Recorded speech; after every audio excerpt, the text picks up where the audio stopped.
I represented myself in court. My husband and his mistress laughed. "You can't afford a lawyer, how pathetic." Everyone agreed, until the judge turned to his lawyer and said, "You don't recognize her?" My husband went pale. "My name is Cassidy, and I am 33 years old. For 5 years, I played the role of the quiet, unremarkable wife to a prominent investment banker. He thought I was just a remote data entry clerk earning $40,000 a year. He thought I was a nobody he could easily discard when he leveled up in life. He had absolutely no idea that I am actually a forensic accountant and the anonymous director of Apex Forensics, a firm appointed by the federal court. Before I continue this story and tell you exactly how I dismantled his entire life, let me know where you are watching from in the comments below. Hit like and subscribe if you have ever had to stand up to someone who severely underestimated your worth. The destruction of my marriage did not start with a scream or a shattered glass. It started on a freezing, rainy Tuesday evening in downtown Chicago, exactly on our 5th wedding anniversary. I had spent the afternoon braving the miserable weather to pick up a vintage bottle of scotch he had been talking about for months. I walked into the lobby of our luxury high-rise building, my coat soaked, but my heart relatively light. I actually believed we were going to order takeout, open the expensive bottle, and celebrate half a decade of building a life together. I rode the elevator up to the penthouse floor, entirely unaware that the man waiting inside had already erased me from his future. I unlocked the heavy oak door and stepped into the foyer. The first thing I noticed was not the smell of a home-cooked meal or the sight of anniversary flowers. It was the distinct, cheap smell of industrial black trash bags. I stopped in my tracks. There were 6 massive garbage bags piled high in the center of our pristine living room, resting right on top of the imported rug I had spent weeks picking out.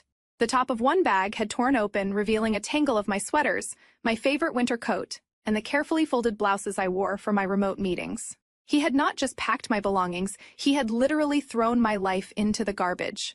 Bradley was sitting on the Italian leather sofa, his long legs crossed perfectly, a glass of amber liquid resting casually in his hand. At 35 years old, my husband was the picture of corporate arrogance. He was wearing his tailored charcoal suit, the exact one he always wore when closing a major acquisition at his investment bank. His dark hair was perfectly styled, not a single strand out of place, and his expression was completely devoid of any warmth or hesitation. He looked at me the same way he looked at an underperforming asset in his portfolio. "You are home early," he said, his voice flat and unapologetic. I stared at the trash bags, the rain dripping from my coat onto the hardwood floor. "What is this, Bradley? What are my clothes doing in garbage bags? Today is our anniversary." He took a slow, deliberate sip from his glass before setting it down on the glass coffee table. Next to his drink rested a thick stack of legal documents bound by a heavy blue clip. He picked up the stack and tossed it onto the glass surface. It landed with a heavy, final thud. "Those are divorce papers," he stated, leaning back into the cushions. "I already signed my portion. I need you to sign them tonight. Do not bother reading through the asset division. The lawyer made sure it is ironclad. You get what you came into this marriage with, which is essentially nothing." I stood frozen, the anniversary gift, suddenly feeling like a lead weight in my hands. "You are divorcing me, just like that. On our anniversary." Bradley let out a short, humorless laugh. "There is never a good day for bad news, Cassidy. Let us not make this more dramatic than it needs to be. I am moving in a different direction with my life, and frankly, you do not fit into the picture anymore." He stood up, walking slowly around the coffee table, looking me up and down with absolute disdain. "Look at yourself, Cassidy. I am a senior director at one of the top investment funds in the country. I attend galas, charity dinners, and high-stakes networking events. My colleagues have wives who are ambitious, elegant, and driven. And what do? You sit at home in sweatpants typing numbers into spreadsheets for some low-level administrative company. You make, what, $40,000 a year? You are a glorified secretary." The casual cruelty of his words hung in the cold air of the apartment. For 5 years, I had maintained my low-profile cover to protect my highly sensitive work at Apex Forensics. I audited federal fraud cases, unraveled offshore money laundering schemes, and testified as an expert witness in sealed courtrooms. I kept my identity hidden for safety and confidentiality, allowing Bradley to believe he was the sole financial powerhouse in our home. I had played the supportive, quiet wife so he could shine, and this was my reward. "You are boring, Cassidy," he continued, his voice dripping with condescension. "You have no drive, no ambition, no desire to level up in life. You are perfectly content being completely unremarkable. I need someone who operates on my level, someone who understands the complexities of real wealth and power. You are just dead weight, and I am finally cutting my losses. I looked at the trash bags containing the clothes I had worn. While quietly paying half the mortgage on this very apartment money, I funneled through a discreet trust so he could maintain the illusion of being the sole provider. I looked at the divorce papers resting on the table. A lesser woman would have cried. A lesser woman would have fallen to her knees, begged him to reconsider, or screamed about the injustice of throwing away 5 years of loyalty. But I did not cry. My analytical mind, the same mind that hunted down white-collar criminals for the federal government, instantly detached from the emotional betrayal and shifted into total survival mode. He thought I was an uneducated, unremarkable data entry clerk who would just quietly sign away her rights and vanish into the night. He thought I lacked the resources to fight him. He was relying on my supposed poverty to bully me into a swift, uncontested exit. "I need you out by midnight," Bradley added, checking his luxury watch as if I were a late appointment. He was eager to dismiss. "The bags are packed. Leave your keys on the counter. I have an early meeting tomorrow, and I do not want to wake up to your tears. Just sign the papers, take your garbage, and go back to whatever mediocre life you came from." I looked him dead in the eyes, my expression a completely blank slate.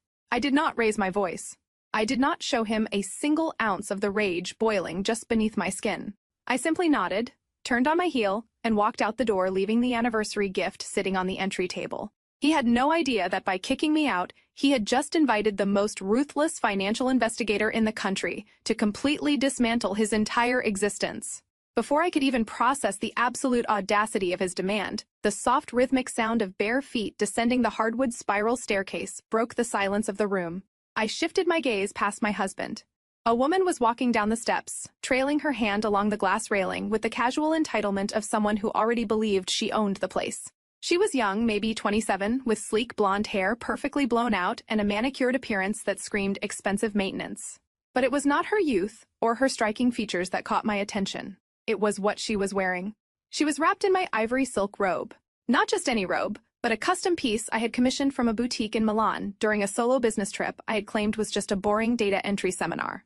The silk pooled around her ankles as she stepped off the last stair and glided across the living room to stand directly beside Bradley. She slipped her arm through his, resting her head against his tailored shoulder, looking at me with an expression of pure, unadulterated pity. Bradley did not flinch. He did not look ashamed or apologetic. He simply wrapped his arm around her waist, pulling her closer. "This is Vanessa." He stated his tone as casual as if he were introducing a new colleague at a networking event. "She is a corporate attorney at Cole & Partners. We have been seeing each other for the past 8 months. Vanessa understands the pressures of my industry. She operates in the same circles I do. She is exactly the kind of partner I need by my side as I transition to the next phase of my career." Vanessa offered a tight, patronizing smile. She looked at the trash bags piled on the floor, then back at my wet coat. "I know this must be difficult for you to process, Cassidy," she said, her voice dripping with a sickly sweet condescension. "But you have to be realistic about this situation. Bradley and I are building a future together. A future that requires a certain standard of living and a certain caliber of social standing. You and he are simply incompatible." I stared at her, my face completely impassive. I watched the way she adjusted the lapels of my silk robe. I filed away her name, her age, and her law firm in my mind. Cole & Partners was a prestigious firm notorious for their aggressive litigation tactics. They charged exorbitant fees and catered exclusively to the ultra-wealthy. A junior attorney like Vanessa would be arrogant, hungry for partnership, and dangerously overconfident. "I think you should just sign the papers tonight and leave quietly," Vanessa continued, stepping slightly forward. "Bradley has been more than generous by packing your things for you. Do not make this a messy legal battle. I have seen women in your position try to fight back, and it always ends poorly for them. Do not bother wasting your energy trying to find a lawyer." She let out a soft, mocking laugh, glancing up at Bradley before turning her sharp eyes back to me. "My hourly consulting fee at the firm equals your entire monthly salary typing on a keyboard. You make what, barely $40,000 a year. A decent divorce attorney will demand a retainer of at least $20,000 just to open your file. You cannot afford to fight us. You cannot even afford to walk into the lobby of a reputable law firm. Just accept that you are out of your depth and walk away." The sheer arrogance of her statement was almost comical. She was standing in my house wearing my custom clothing, lecturing me about my finances, based on a fabricated tax return I had carefully engineered to keep Bradley in the dark. She thought she had me completely cornered. "It gets worse." Cassidy Bradley chimed in, pulling his phone from his pocket. He tapped the screen a few times and held it up. The bright display showed our joint banking application. The balance on the screen read 0. I froze, narrowing my eyes at the digital numbers. I transferred all the funds to a secure individual account this morning, Bradley explained, a triumphant smirk playing on his lips. I also contacted the credit card companies. Your name has been removed as an authorized user on the platinum cards, and I have frozen the standard joint accounts. You currently have exactly whatever cash is sitting in your wallet. You emptied our accounts, I stated, keeping my voice dangerously quiet. You shut off my credit cards. I am protecting my assets, he corrected smoothly. I earned that money. My bonuses, my investments, my long hours at the firm built this wealth. You contributed a pathetic administrative salary that barely covered our monthly grocery bill. I am not going to let a disgruntled soon-to-be ex-wife drain my hard-earned capital out of spite. I looked around the expansive living room, taking in the floor-to-ceiling windows overlooking the city skyline, the imported marble fireplace, the custom lighting fixtures. This apartment cost nearly $2 million. What about the house? I asked, my voice steady. I paid half the down payment when we bought this place 5 years ago. I wired $80,000 from my personal savings. You cannot just throw me out of a property I have equity in. Vanessa actually chuckled, shaking her head as if I were a slow child, failing to grasp a basic math concept. Oh, Cassidy, you really do not understand how the world works, do you? Bradley smirked, slipping his phone back into his pocket. We used your $80,000, yes. But do you remember the mountain of paperwork we signed at the closing? You were so overwhelmed by the legal jargon that you just signed wherever the broker pointed. I had my personal attorney draft a secondary agreement. Your contribution was legally categorized as a gift toward the purchase, not an equity stake. The deed to this penthouse is solely in my name. The mortgage is solely in my name. You have zero legal claim to this property. I stared at him, letting the silence stretch. I knew exactly what paperwork I had signed 5 years ago. I knew every loophole, every clause, and every hidden liability in that contract. I had allowed him to put the deed in his name to shield the asset from potential federal scrutiny related to my undercover audits. He thought he had outsmarted me with a basic real estate maneuver. He had no idea that by claiming sole ownership of the property, he was also claiming sole liability for the massive undeclared tax liens I had quietly attached to it through a shell company. But I needed him to believe he had won. I needed him to feel invincible. So you are throwing me out into the rain, I said, making my voice tremble just slightly. I lowered my gaze to the floor, perfectly executing the role of a defeated, broken woman. I have no money, no credit cards, and nowhere to go. You want me to sleep on the street? You can call one of your little data entry friends and crash on their sofa, Bradley said coldly. Or check into a cheap motel with whatever cash you have left. I frankly do not care where you go, Cassidy. I just want you out of my space. Vanessa is moving her things in tomorrow morning, and I want this apartment cleared of your presence tonight. He picked up the heavy blue folder containing the divorce papers and shoved them toward my chest. Take these with you. Read them. Sign them. Now take your trash bags and get out. I took the heavy blue folder from his outstretched hand. The paper felt thick and expensive, exactly what I would expect from a pretentious firm like Cole and Partners. I did not throw it back at him. I did not scream obscenities or demand half of the furniture we had picked out together. I simply tightened my grip on the folder, keeping my face a mask of absolute submission. I turned away from the two of them and walked over to the pile of industrial black trash bags. I ignored the torn ones, spilling my silk blouses onto the hardwood floor. Instead, I reached behind the chaotic pile and grabbed the single, unassuming black suitcase I kept packed for emergencies. It contained everything I actually cared about. My encrypted hard drives, my secure identification tokens, and the backup credentials for my federal clearances. Bradley thought it was just a bag of old winter coats. I gripped the handle, pulled up the hood of my rain jacket, and walked toward the front door without looking back. I heard Vanessa let out a soft sigh of relief, followed by the clinking of Bradley pouring another glass of scotch to celebrate his easy victory. I stepped out into the hallway and pulled the heavy oak door shut behind me. The latch clicked, sealing them inside their temporary illusion of power. The moment the elevator doors slid shut, hiding me from the penthouse floor, my posture completely transformed. The slumped, defeated slump of my shoulders vanished instantly. I stood up straight, rolling my neck to release the physical tension of playing the pathetic victim for the last 30 minutes. The elevator plummeted toward the ground floor, and a cold, razor-sharp focus settled over my mind. Bradley Reed truly thought he had just executed a flawless asset protection strategy. He thought he had outmaneuvered a basic administrative assistant. He had absolutely no idea that he had just handed a loaded weapon to a forensic accountant who routinely dismantled multi-million-dollar corporate fraud rings before her morning coffee. I stepped out of the luxury high-rise building and into the freezing Chicago rain. The icy water lashed against my face, but the biting cold only made me feel more awake, more alive than I had felt in months. For 5 years, I had suffocated my true personality to play the role of the docile wife. I had nodded along to his arrogant financial lectures, pretending I did not understand the basic tax evasion loopholes he bragged about using for his clients. I walked past the line of waiting cabs, pulling my suitcase down the wet, dimly lit pavement. I did not care that my shoes were soaked or that my hair was clinging to my face. I walked with purpose until I reached the shadow of an adjacent parking garage entirely shielded from the street cameras and the prying eyes of the building concierge. I stopped under the concrete overhang and knelt beside my suitcase. I quickly unzipped the hidden reinforced lining at the bottom. I bypassed the standard compartments and reached into a signal-blocking pouch, pulling out a solid black, heavily encrypted smartphone. It was a device issued directly by my security division at Apex Forensics, completely untraceable and entirely off the grid. Bradley did not even know this phone existed. He thought he had disabled my only connection to the outside world when he cut off my primary cell service and froze my bank accounts an hour ago. I pressed my thumb to the biometric scanner and rapidly typed in a complex 16-digit alphanumeric passcode. The screen illuminated the dark alleyway with a harsh white light. I opened the encrypted communications channel and dialed a secure routing number. It rang exactly twice before my senior operations manager answered. His name was Cameron, and he was sitting in our secure data facility on the top floor of the financial district, surrounded by the best financial analysts in the country. "Good evening," Director Cameron said, his voice crisp and strictly professional over the encrypted line. "Are you secure?" "I am entirely secure," I replied, my voice cutting sharply through the sound of the pouring rain. "I need you to initiate a Level 4 forensic audit protocol immediately. Target is Bradley Reed." Cameron did not hesitate or ask unnecessary questions. "Understood. What are the specific parameters for the sweep?"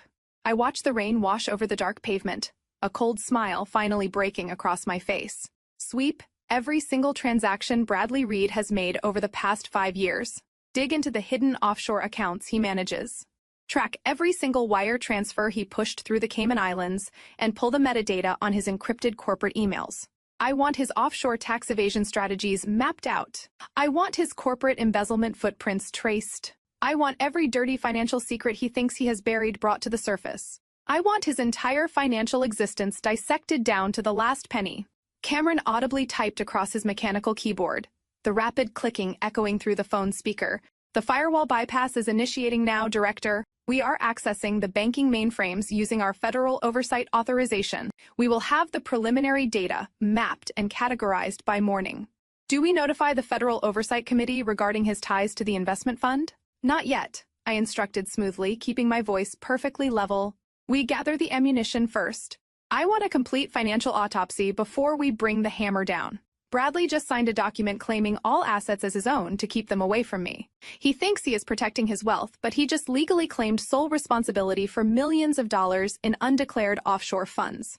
He tied the noose around his own neck. Let him think he holds all the cards. Let him get incredibly comfortable in his arrogance. The game begins now." I ended the call and slipped the ghost phone back into my pocket.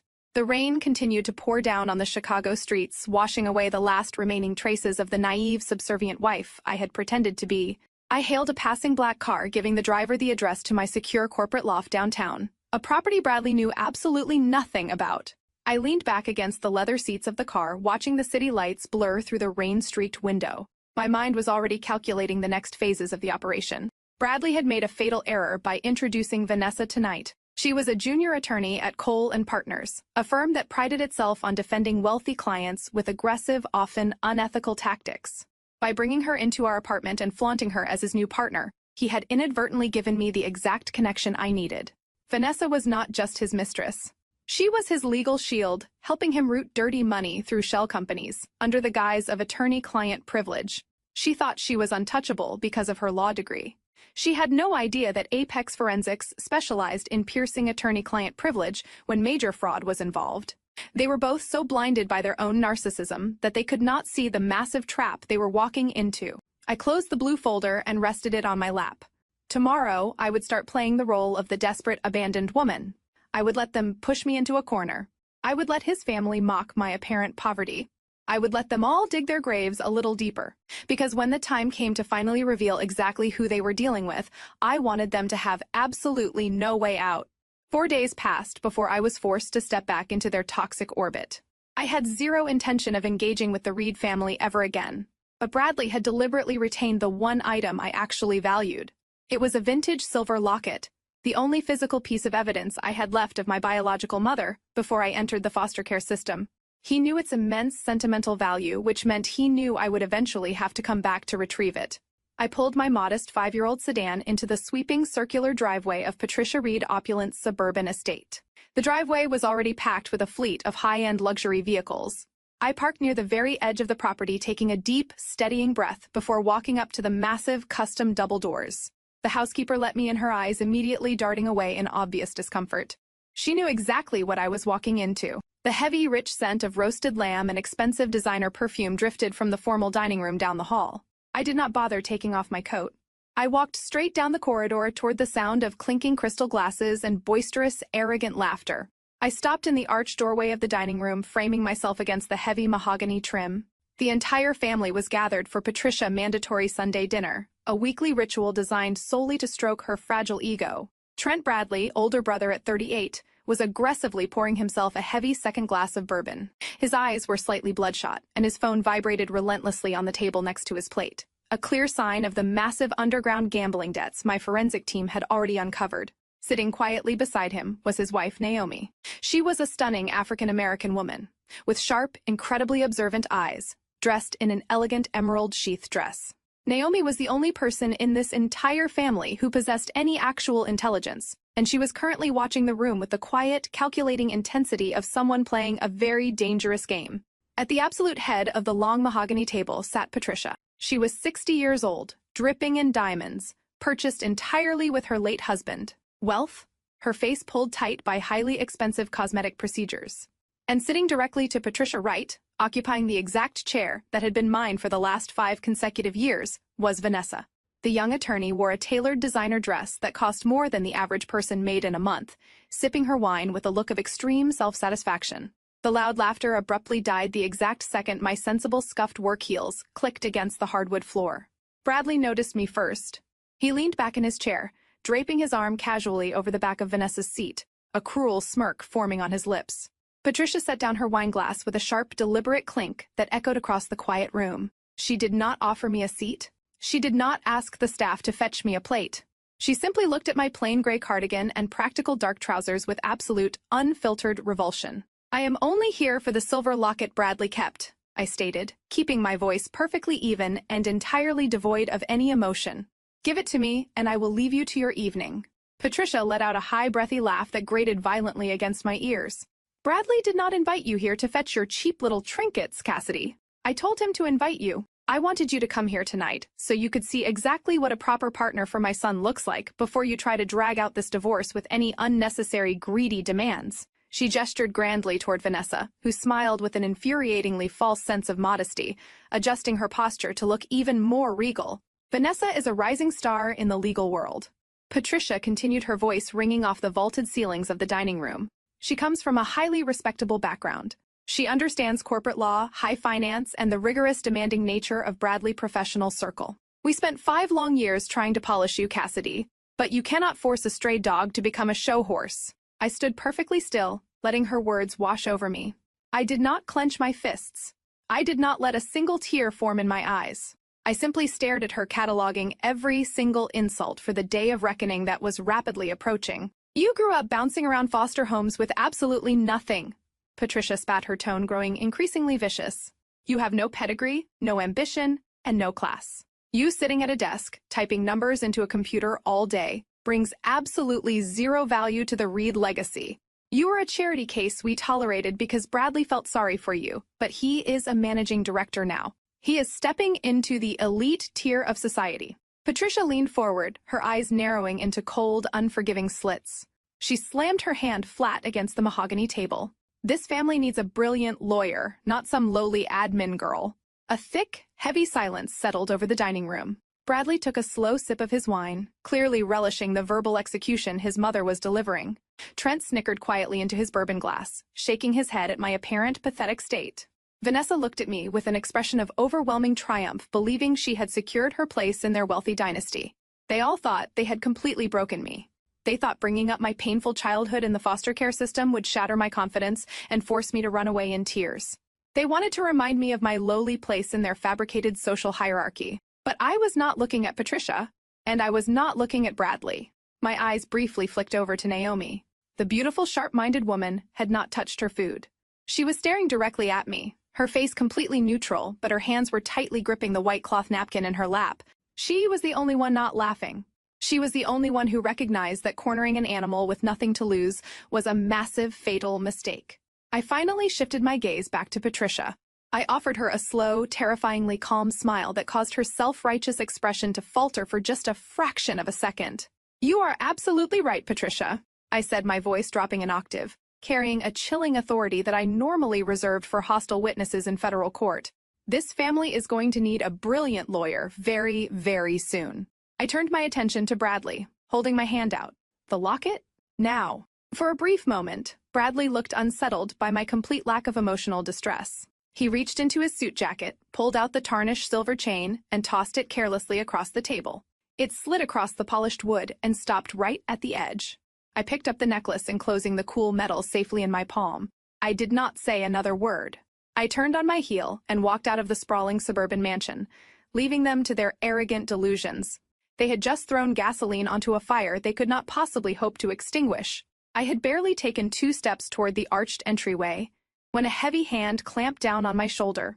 Before I could react, Trent stepped directly into my path, completely blocking the exit. The overpowering stench of expensive bourbon and stale cigar smoke radiated from him. With a sudden vicious swipe, he snatched the silver locket right out of my palm, dangling it high in the air above my head. His bloodshot eyes were wide with malicious amusement, completely fueled by the alcohol and the toxic energy of his mother dining room. "Not so fast, you pathetic little mouse," Trent slurred, a cruel grin spreading across his flushed face. "You think you can just strut in here, insult my mother, and walk out with your pride intact? I saw that rusted 5-year-old piece of junk sedan you parked at the edge of the driveway. It is an absolute embarrassment to have that eyesore sitting on our property. You are a joke, Cassidy. You always have been." The entire table erupted into laughter. Patricia clapped her manicured hands together, thoroughly enjoying the spectacle of her eldest son bullying a woman he deemed beneath him. Vanessa let out a high-pitched giggle, leaning closer to Bradley, as if watching an entertaining theatrical performance. "If you think you are so tough," Trent challenged, stepping closer to me, waving the locket tauntingly, "why do you not take us to court? Go ahead, sue my brother for half of his assets. I dare you. Let us see how far your pathetic administrative salary gets you when you try to hire a lawyer to go up against Cole and Partners. You would be bankrupt before the first filing." I kept my expression entirely neutral, staring blankly at Trent's chest, rather than giving him the satisfaction of looking up at the stolen necklace. I was calculating the exact legal definition of theft and coercion, filing away the details of his aggressive physical contact for the inevitable criminal charges that would follow his impending financial ruin. Bradley pushed his chair back and stood up. He picked up a freshly poured, oversized crystal glass of deep red vintage wine from the table. He walked slowly toward me, his expensive leather shoes completely silent against the hardwood floor. He stopped right beside his brother, looking at me with an expression of pure, unadulterated contempt. "My brother is absolutely right," Cassidy Bradley said, his voice smooth and incredibly dangerous. "You have gotten entirely too comfortable, speaking out of turn. You need a harsh reminder of exactly where you stand in the real world." Without a single ounce of hesitation, Bradley tilted his wrist. The dark, crimson wine poured directly from the crystal glass, splashing violently across the front of my gray cardigan and completely soaking my white blouse. The cold liquid seeped instantly through the fabric, chilling my skin. The dark red stains bloomed like open wounds across my chest. The dining room exploded into a chorus of arrogant, cruel laughter. Patricia let out a delighted gasp, bringing her hand to her mouth in mock shock while her eyes gleamed with absolute malice. Vanessa smiled smugly, crossing her arms over her chest, thoroughly enjoying my public humiliation. Even the housekeeper quickly averted her eyes, silently retreating into the kitchen to avoid witnessing the brutal degradation. I did not gasp. I did not flinch. I did not try to wipe the dripping wine from my ruined clothes. I stood perfectly still, letting the freezing liquid drip down my front and onto the pristine hardwood floor. My mind was a steel trap. They wanted a reaction. They wanted me to scream, to cry, to beg for mercy. I refused to give them a single drop of satisfaction. Vanessa stood up gracefully and walked over to the mahogany console table near the entryway. She picked up a crisp, legal-size document and a heavy gold pen. She walked over to me, her designer heels clicking rhythmically, and held the document out. "This is a comprehensive waiver of marital assets," Vanessa stated, her tone dripping with professional arrogance. "It legally strips you of any right to claim alimony, spousal support, or any equity in the penthouse. It is completely binding. Bradley had me draft it this morning." Bradley took the silver locket from Trent, hand-holding the delicate chain between his fingers. He dangled my mother, only keepsake, right in front of my face. "Here are your options," Cassidy Bradley said coldly. "You take this gold pen, you sign your name on the dotted line, and you give up any ridiculous, greedy delusion you have about touching my money. If you do that, I will give you back this cheap little piece of junk metal. If you refuse to sign, I will drop this locket down the garbage disposal tonight and grind it into silver dust. The choice is yours." I looked at the document in Vanessa's hand. My highly trained legal mind instantly dissected the situation. Signing a legal waiver while covered in spilled wine, surrounded by hostile individuals and under the explicit threat of property destruction, was the textbook definition of signing under duress. Any competent judge would throw this document out of court in less than 30 seconds. It was legally worthless. It was garbage. But Bradley and Vanessa were too blinded by their own narcissism and false sense of supremacy to realize they were committing a massive procedural error. They wanted me to sign it to stroke their egos. They wanted absolute submission. I reached out and took the gold pen from Vanessa's hand. I did not say a word. I pressed the document against the hard surface of the console table and signed my name with a perfectly steady, fluid motion. I handed the pen back to Vanessa, who snatched the document away with a triumphant, victorious smirk. Bradley laughed a harsh, dismissive sound. He did not hand the locket to me. He simply dropped it onto the floor, letting it clatter against the hardwood right beside my wet, sensible shoes. "Good girl," Bradley sneered, turning his back on me to walk back to the dining table. "Now get out of my mother house before you stain the rugs." I slowly bent down and picked up the silver locket. I brushed a single speck of dust from its surface and clasped it tightly in my hand. As I stood back up, my eyes locked directly onto Naomi. She was still sitting at the table, her hands clenched so tightly in her lap that her knuckles were white. Her dark eyes were blazing with a silent, intense fury directed entirely at her husband and his repulsive family. She gave me a fraction of a nod, an almost imperceptible movement that confirmed exactly what I needed to know. The alliance was formed. I turned around and walked out into the cold night air, my wine-soaked clothes clinging to my skin. They thought they had broken me. They thought they had won the war by winning a single pathetic battle. They had absolutely no idea that I was already drafting the federal indictments that would tear their entire empire down to the ground. Before my hand could even brush the heavy brass handle of the front door, a sudden and violent crash echoed from the dining room behind me. The sharp sound of shattering crystal cut through the arrogant laughter of the Reed family.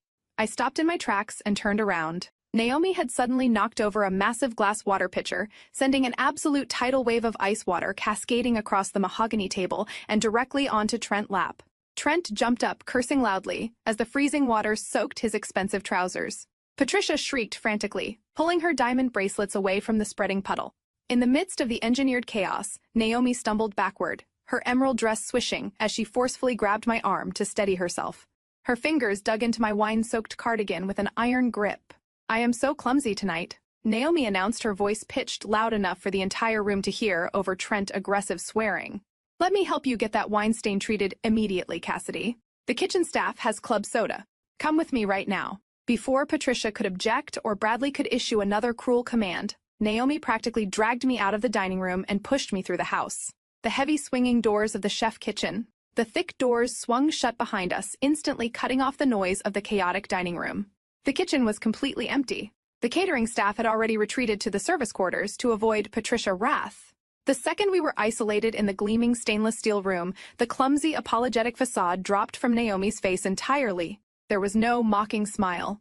There was no trace of the subservient daughter-in-law Patricia demanded her to be. Naomi stood tall, her dark eyes blazing with a fierce, calculating intelligence.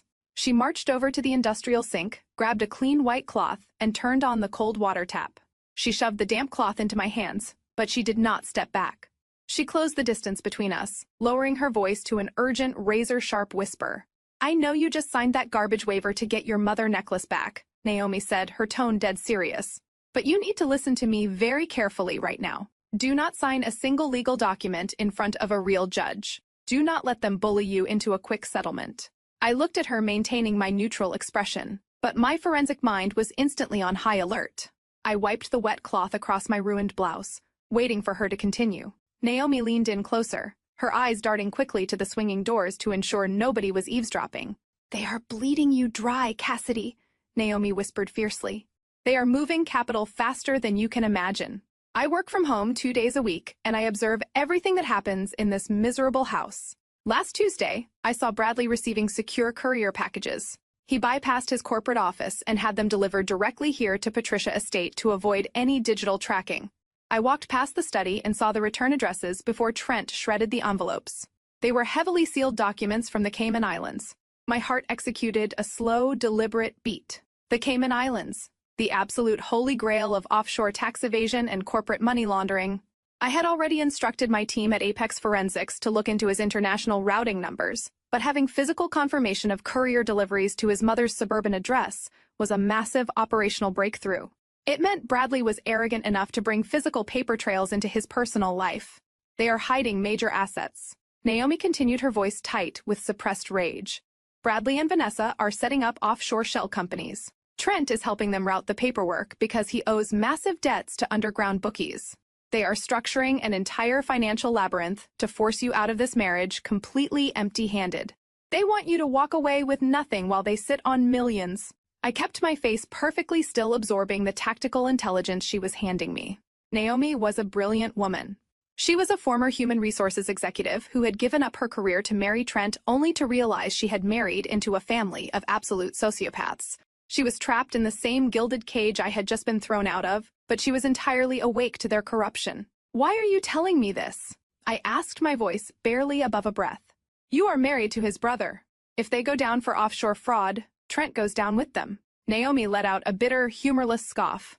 "Trent is already draining my personal savings to cover his gambling losses. He thinks I do not notice the missing funds. This family is a toxic, rotting, sinking ship. Cassidy. They view anyone who is not a blood relative as a disposable asset. They treat you like garbage because of your background, and they treat me like a silent accessory. I refuse to go down with them. I need a way out, and I know you are much smarter than you let them believe. I see the way you watch them. You are planning something." I looked deeply into her dark, intelligent eyes. She was handing me the exact physical evidence vector I needed to tear Bradley Offshore Empire to shreds. She was taking a massive risk by speaking against the Reed family inside their own fortress. We were two outsiders brought into their wealthy dynasty, deeply underestimated and fiercely determined to survive. I took a slow breath, dropping my voice to match her secretive tone. "The Cayman Islands documents. Do you know where Trent and Bradley keep the shredded remains or the digital backups?" Naomi nodded slightly, her expression hardening with absolute resolve. "Bradley installed a hidden biometric safe in Patricia's home office. I do not have the access code, but I know exactly when he accesses it. He thinks he is untouchable." A cold, calculating smile finally touched the corners of my mouth. I dropped the damp white cloth onto the granite countertop. "They are arrogant, Naomi, and arrogance breeds fatal mistakes. Thank you for the water." Naomi gave me a single affirming nod. She stepped back instantly, rearranging her features into the polite, concerned sister-in-law. She pushed the swinging doors open, leading me back out into the grand hallway. The noise of the dining room filtered back into the air. Bradley was still laughing with Vanessa, completely oblivious to the fact that his own sister-in-law had just handed me the final nail for his coffin. I walked straight out the front door and into the freezing rain. As I started the engine of my sensible sedan, I pulled out my secure phone. The Cayman Islands connection was confirmed. The physical safe was located. I shifted the car into gear, driving away from the sprawling suburban estate. The pieces were perfectly aligning, and the federal trap was finally ready to snap shut. I pushed the heavy swinging doors of the kitchen open and stepped back into the formal dining room. The chaotic aftermath of the spilled water was still highly visible. A disgruntled staff member was frantically mopping the mahogany floor while Trent continued to complain loudly about his ruined trousers. Patricia was fanning herself with a linen napkin, her face flushed with intense irritation. Bradley and Vanessa were whispering to each other, their heads bent close together in a sickening display of manufactured intimacy. They looked up the exact second I entered the room, their expressions instantly hardening back into that familiar arrogant condescension. They fully expected me to slink along the wall, thoroughly defeated, completely humiliated by the dark wine soaking my clothes, and beg for the return of my property. They anticipated a broken woman who had just signed away her financial future under extreme duress. I did not break my stride. I walked directly toward the head of the table, my sensible scuffed shoes stepping right over the damp, expensive rugs without a single ounce of hesitation. Bradley leaned back in his leather chair, a smug, victorious grin forming on his face. He picked up the silver locket from the table, dangling it loosely from his index finger, preparing to deliver another patronizing lecture to the pathetic wife he was throwing away. He opened his mouth to speak, highly likely to demand another display of subservience. Before handing over the cheap piece of metal, I did not give him the chance. With a movement so sudden and precise that it left him entirely stunned, I reached across the expensive china plates and snatched the silver chain right out of his hand. The metal link scraped sharply against his skin. Bradley actually gasped, recoiling backward as if he had been burned, his arrogant smirk vanishing in an absolute instant. Vanessa let out a shocked noise, spilling a few drops of her own wine onto the pristine white tablecloth. "You have your garbage legal waiver," I stated, my voice echoing with absolute authority across the silent room. "And I have what belongs to me. Do not ever attempt to hold my mother memory hostage again." Patricia shot up from her chair, her face contorting with absolute unfiltered fury. "How dare you snatch things in my house? You ungrateful, classless little rat! You are nothing but a parasite we finally managed to scrape off our shoes. Get out of my sight before I call the police and have you arrested for trespassing." I did not even blink at her frantic screaming. I simply secured the silver locket safely inside my pocket, turned my back on the entire room, and walked down the grand corridor with my head held high. Patricia continued to shout vicious insults, her shrill voice bouncing off the vaulted ceilings, calling me every degrading name her wealthy and titled vocabulary could summon. I let her scream. Her anger was nothing but the desperate noise of a woman who had no idea her entire fraudulent empire was about to burn to the ground. I pushed the heavy double doors open and stepped out into the freezing suburban night. The rain was still pouring heavily as I slid into the driver's seat of my 5-year-old sedan. I locked the doors and stared straight ahead through the water-slicked windshield. Slowly, the corners of my mouth curled upward. A sharp, highly predatory smile broke across my face, completely transforming my features. I had walked into that sprawling estate as a victim, and I had walked out holding the exact key required to destroy Bradley Reed and his entire corrupt bloodline. I reached into the hidden compartment of my bag and retrieved my secure encrypted device. The biometric scanner recognized my thumbprint instantly. I bypassed the standard routing protocols and opened a direct line to my senior operations manager at Apex Forensics. Cameron answered on the very first ring. We hit a massive encrypted firewall on the offshore routing. He is using highly sophisticated randomized shell company identifiers. We need a geographic anchor to break the cipher, or it could take us months to crack the code. "I have your anchor," I said, my voice buzzing with pure adrenaline and absolute clarity. "Narrow the search parameters to the Cayman Islands. He is receiving physical courier packages delivered directly to his mother's suburban estate to avoid corporate mail logs and federal oversight. Trace the routing numbers tied to the Cayman registry and cross-reference them with the physical delivery manifest going to Patricia residential address." The sound of rapid aggressive typing flooded the secure line. "Cayman Islands confirmed." Cameron replied, his tone shifting into high gear as the data began to populate. "Applying the geographic anchor to the decryption algorithm right now. Director, the firewall is collapsing. We are in. The shell companies are opening up like a book. He is moving millions." I leaned my head back against the headrest, closing my eyes as the satisfaction washed over me. Bradley thought he was a financial genius. He thought hiding physical documents at his mother house made him untraceable. He failed to realize that the most dangerous threat to his freedom was not the federal government. It was the quiet, observant women he brought into his family and treated like absolute garbage. Naomi had just handed me the master key to the vault, download every single ledger I ordered softly into the phone, map the entire money laundering network, flag every transfer Vanessa authorized, and tag every account Trent used to cover his gambling debts. Build the entire web. "Understood," Director Cameron said. "This is going to be a bloodbath." I shifted the car into gear, my headlights cutting through the dark, rainy street. We are about to show the Reed family exactly what a classless administrative assistant can really do. The intelligence gathering phase was officially complete. It was time to start setting the legal traps that would ensure none of them ever saw the outside of a federal prison cell. The morning after the disastrous Sunday dinner, I sat behind the massive glass desk in my actual office. Located on the 42nd floor of a secure high-rise in downtown Chicago, the headquarters of Apex Forensics was a fortress of federal data analysis. Floor-to-ceiling windows offered a panoramic view of the financial district, a stark contrast to the miserable, cramped cubicle Bradley believed I occupied. The screens in front of me were illuminated with cascading rows of offshore banking data, cross-referencing the Cayman Island routing numbers Naomi had so brilliantly exposed. We were mapping Bradley Reed and his massive money laundering operation down to the very last digital cent. Suddenly, a red notification light flashed across my secure communications console. My chief of staff, a highly intelligent and ruthless former federal agent named Lauren, stepped into my office. Her expression was a mixture of deep professional focus and sharp amusement. "Director, we have an incoming call on the external cover line," Lauren stated, holding a sleek tablet. "The caller ID is verified as Bradley Reed." He routed the call through his corporate office directly to the main switchboard of Oakwood Data Solutions. Oakwood Data Solutions was the meticulously crafted shell company I used as my employment cover. To the outside world, and specifically to my husband, it was a mediocre low-level administrative firm that processed mindless data entry for mid-tier clients. It was the perfect boring alibi to explain my $40,000 salary and my flexible remote working hours. Bradley had clearly done a quick internet search this morning to locate their human resources department. A cold, razor-sharp smile touched the corners of my mouth. He was not satisfied with throwing wine on me and kicking me out into the rain. He wanted to ensure I was completely destitute. He wanted to sever my only supposed source of income so I would have absolutely no resources to hire an attorney. It was a classic, highly predictable move for a corporate narcissist. "Put him on the secure speaker," I ordered, leaning back in my leather ergonomic chair. "I will monitor the audio. Answer the call as the head of human resources. Let us see exactly how far he is willing to go to destroy a life he already thinks is pathetic." Lauren tapped the screen, routing the audio directly into my office. She cleared her throat instantly, shifting her demeanor into that of a stressed mid-level corporate manager.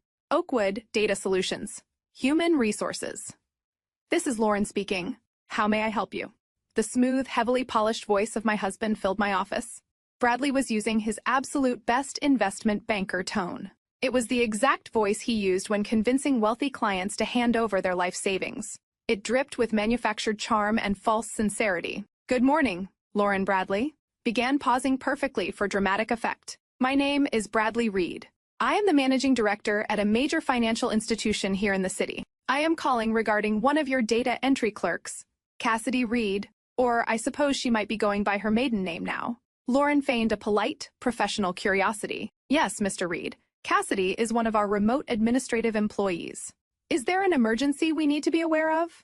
"I am afraid there is a severe situation," Bradley said, lowering his voice to sound incredibly grave and deeply burdened. "I am currently going through a very difficult divorce with Cassidy. I am not calling to bring my personal drama into your workplace, but I felt a strong moral and ethical obligation to warn your company before you suffer a massive liability." I rested my chin on my hands, thoroughly enjoying the performance. He was painting himself as the noble, wealthy savior, warning the poor, defenseless small business. "What kind of liability, Mr. Reed?" Lauren asked, injecting the perfect amount of rising panic into her voice. Bradley let out a heavy, manufactured sigh. "After separation proceedings, my legal team uncovered that Cassidy has been systematically siphoning thousands of dollars from my secure accounts. She has a severe, undocumented gambling problem and a history of erratic financial behavior. She completely drained our joint savings before I could secure them. Knowing that she handles sensitive client data for your firm, I could not in good conscience let her continue working there without warning you. A woman desperate for cash will absolutely steal client credit card numbers or sell proprietary data. I am just trying to protect your business from her incoming legal fallout." It was a master class in psychological manipulation and defamation. He was accusing me of the exact financial crimes he was currently committing with his offshore shell companies. He was projecting his own massive fraud onto me to ensure I lost my pathetic $40,000 job. I pressed the mute button on my microphone, looking directly at Lauren through the glass partition. "Give him exactly what he wants," I instructed firmly. "Fire me. Make him feel like a god." Lauren nodded, taking a sharp, audible gasp into the telephone receiver.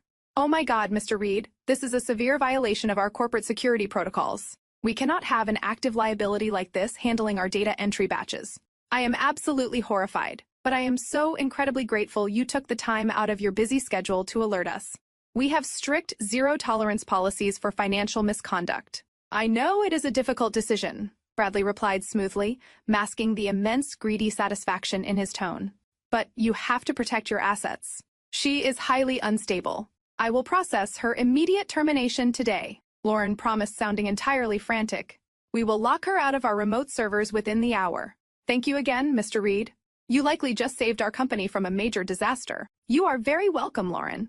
Have a good day, Bradley said, and the line clicked dead. The secure speaker beeped twice. The quiet hum of the climate control system filled my office.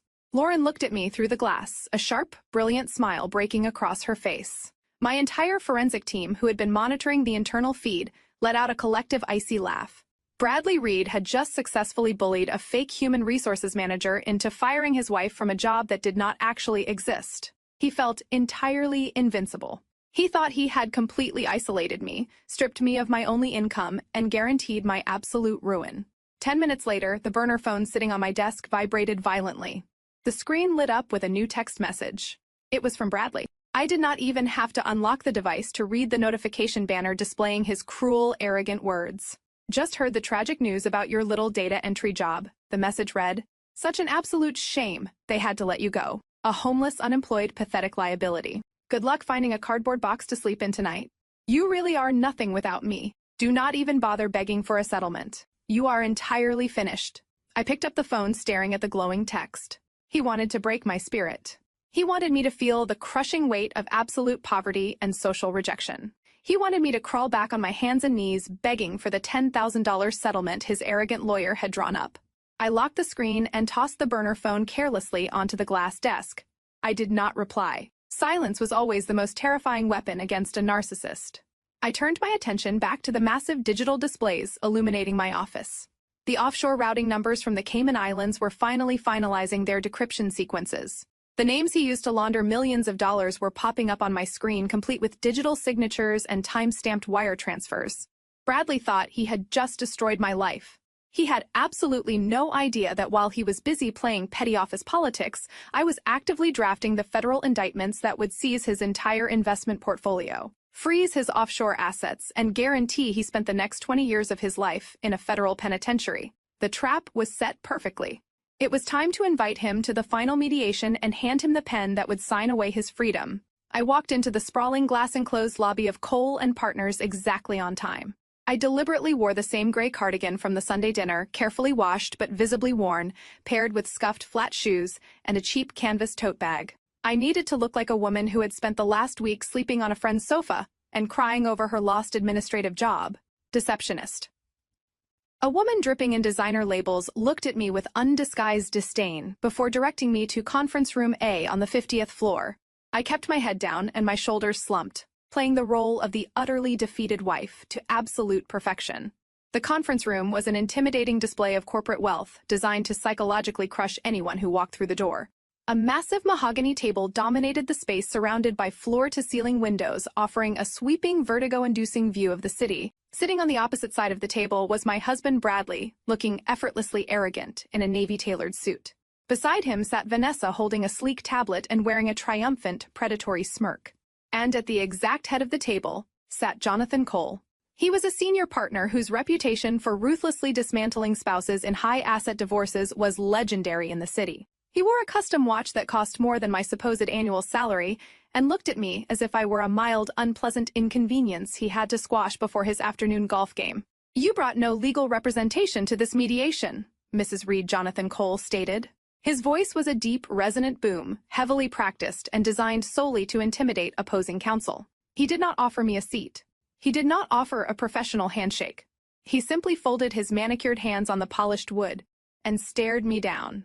I pulled out a heavy leather chair and sat down slowly, keeping my hands tightly clasped in my lap to hide their absolute steadiness. I cannot afford an attorney right now, I said, making my voice sound incredibly small and brittle. Bradley informed me that he froze our joint accounts and I recently lost my job. I have no income. I just want to know how we can resolve this quickly and fairly.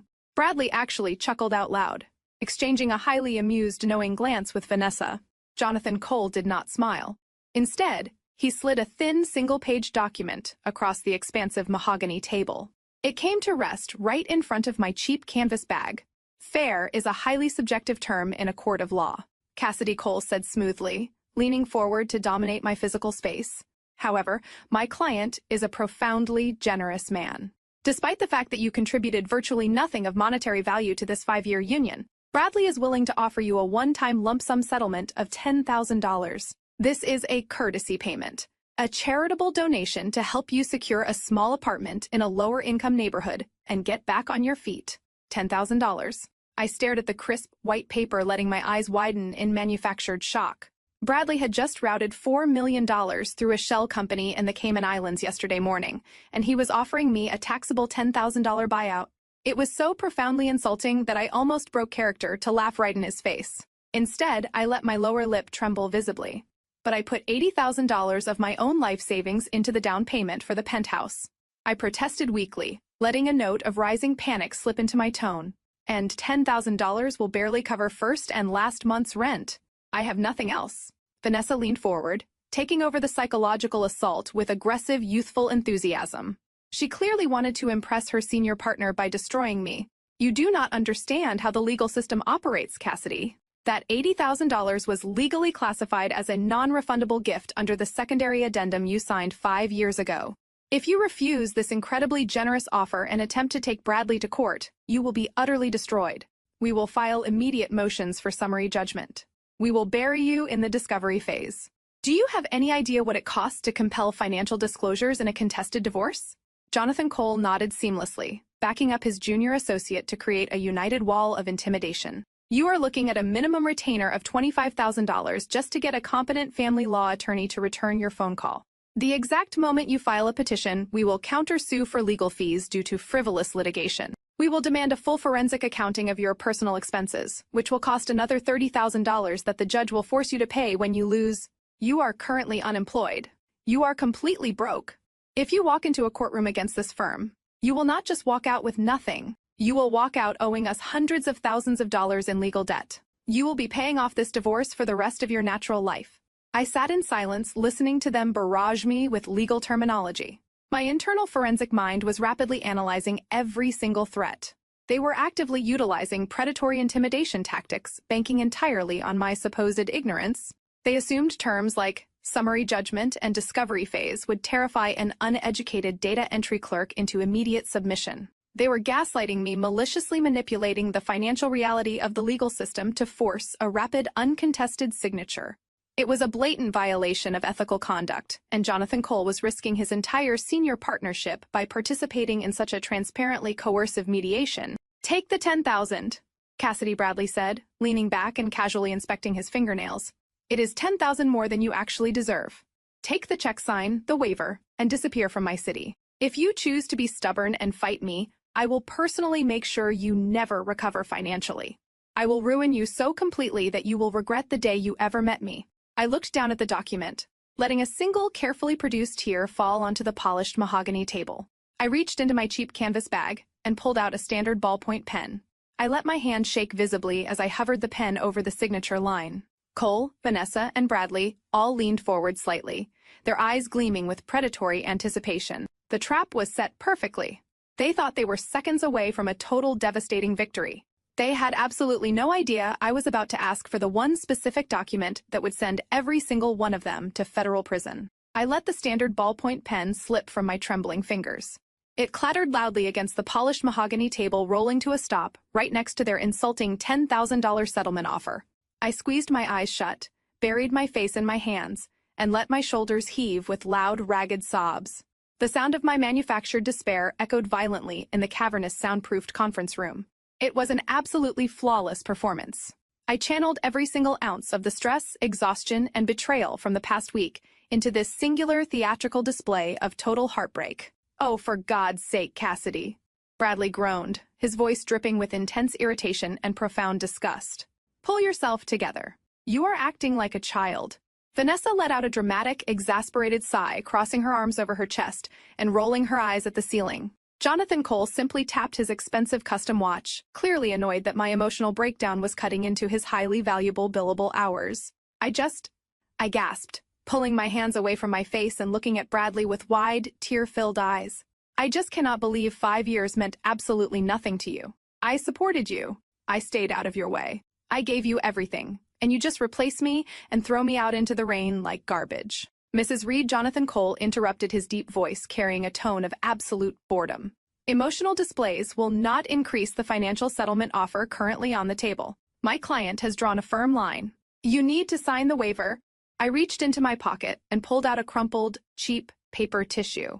I dabbed at my eyes, letting my breath hitch perfectly. I do not want more money, I whispered, my voice cracking with fragile vulnerability. I know I am completely beaten.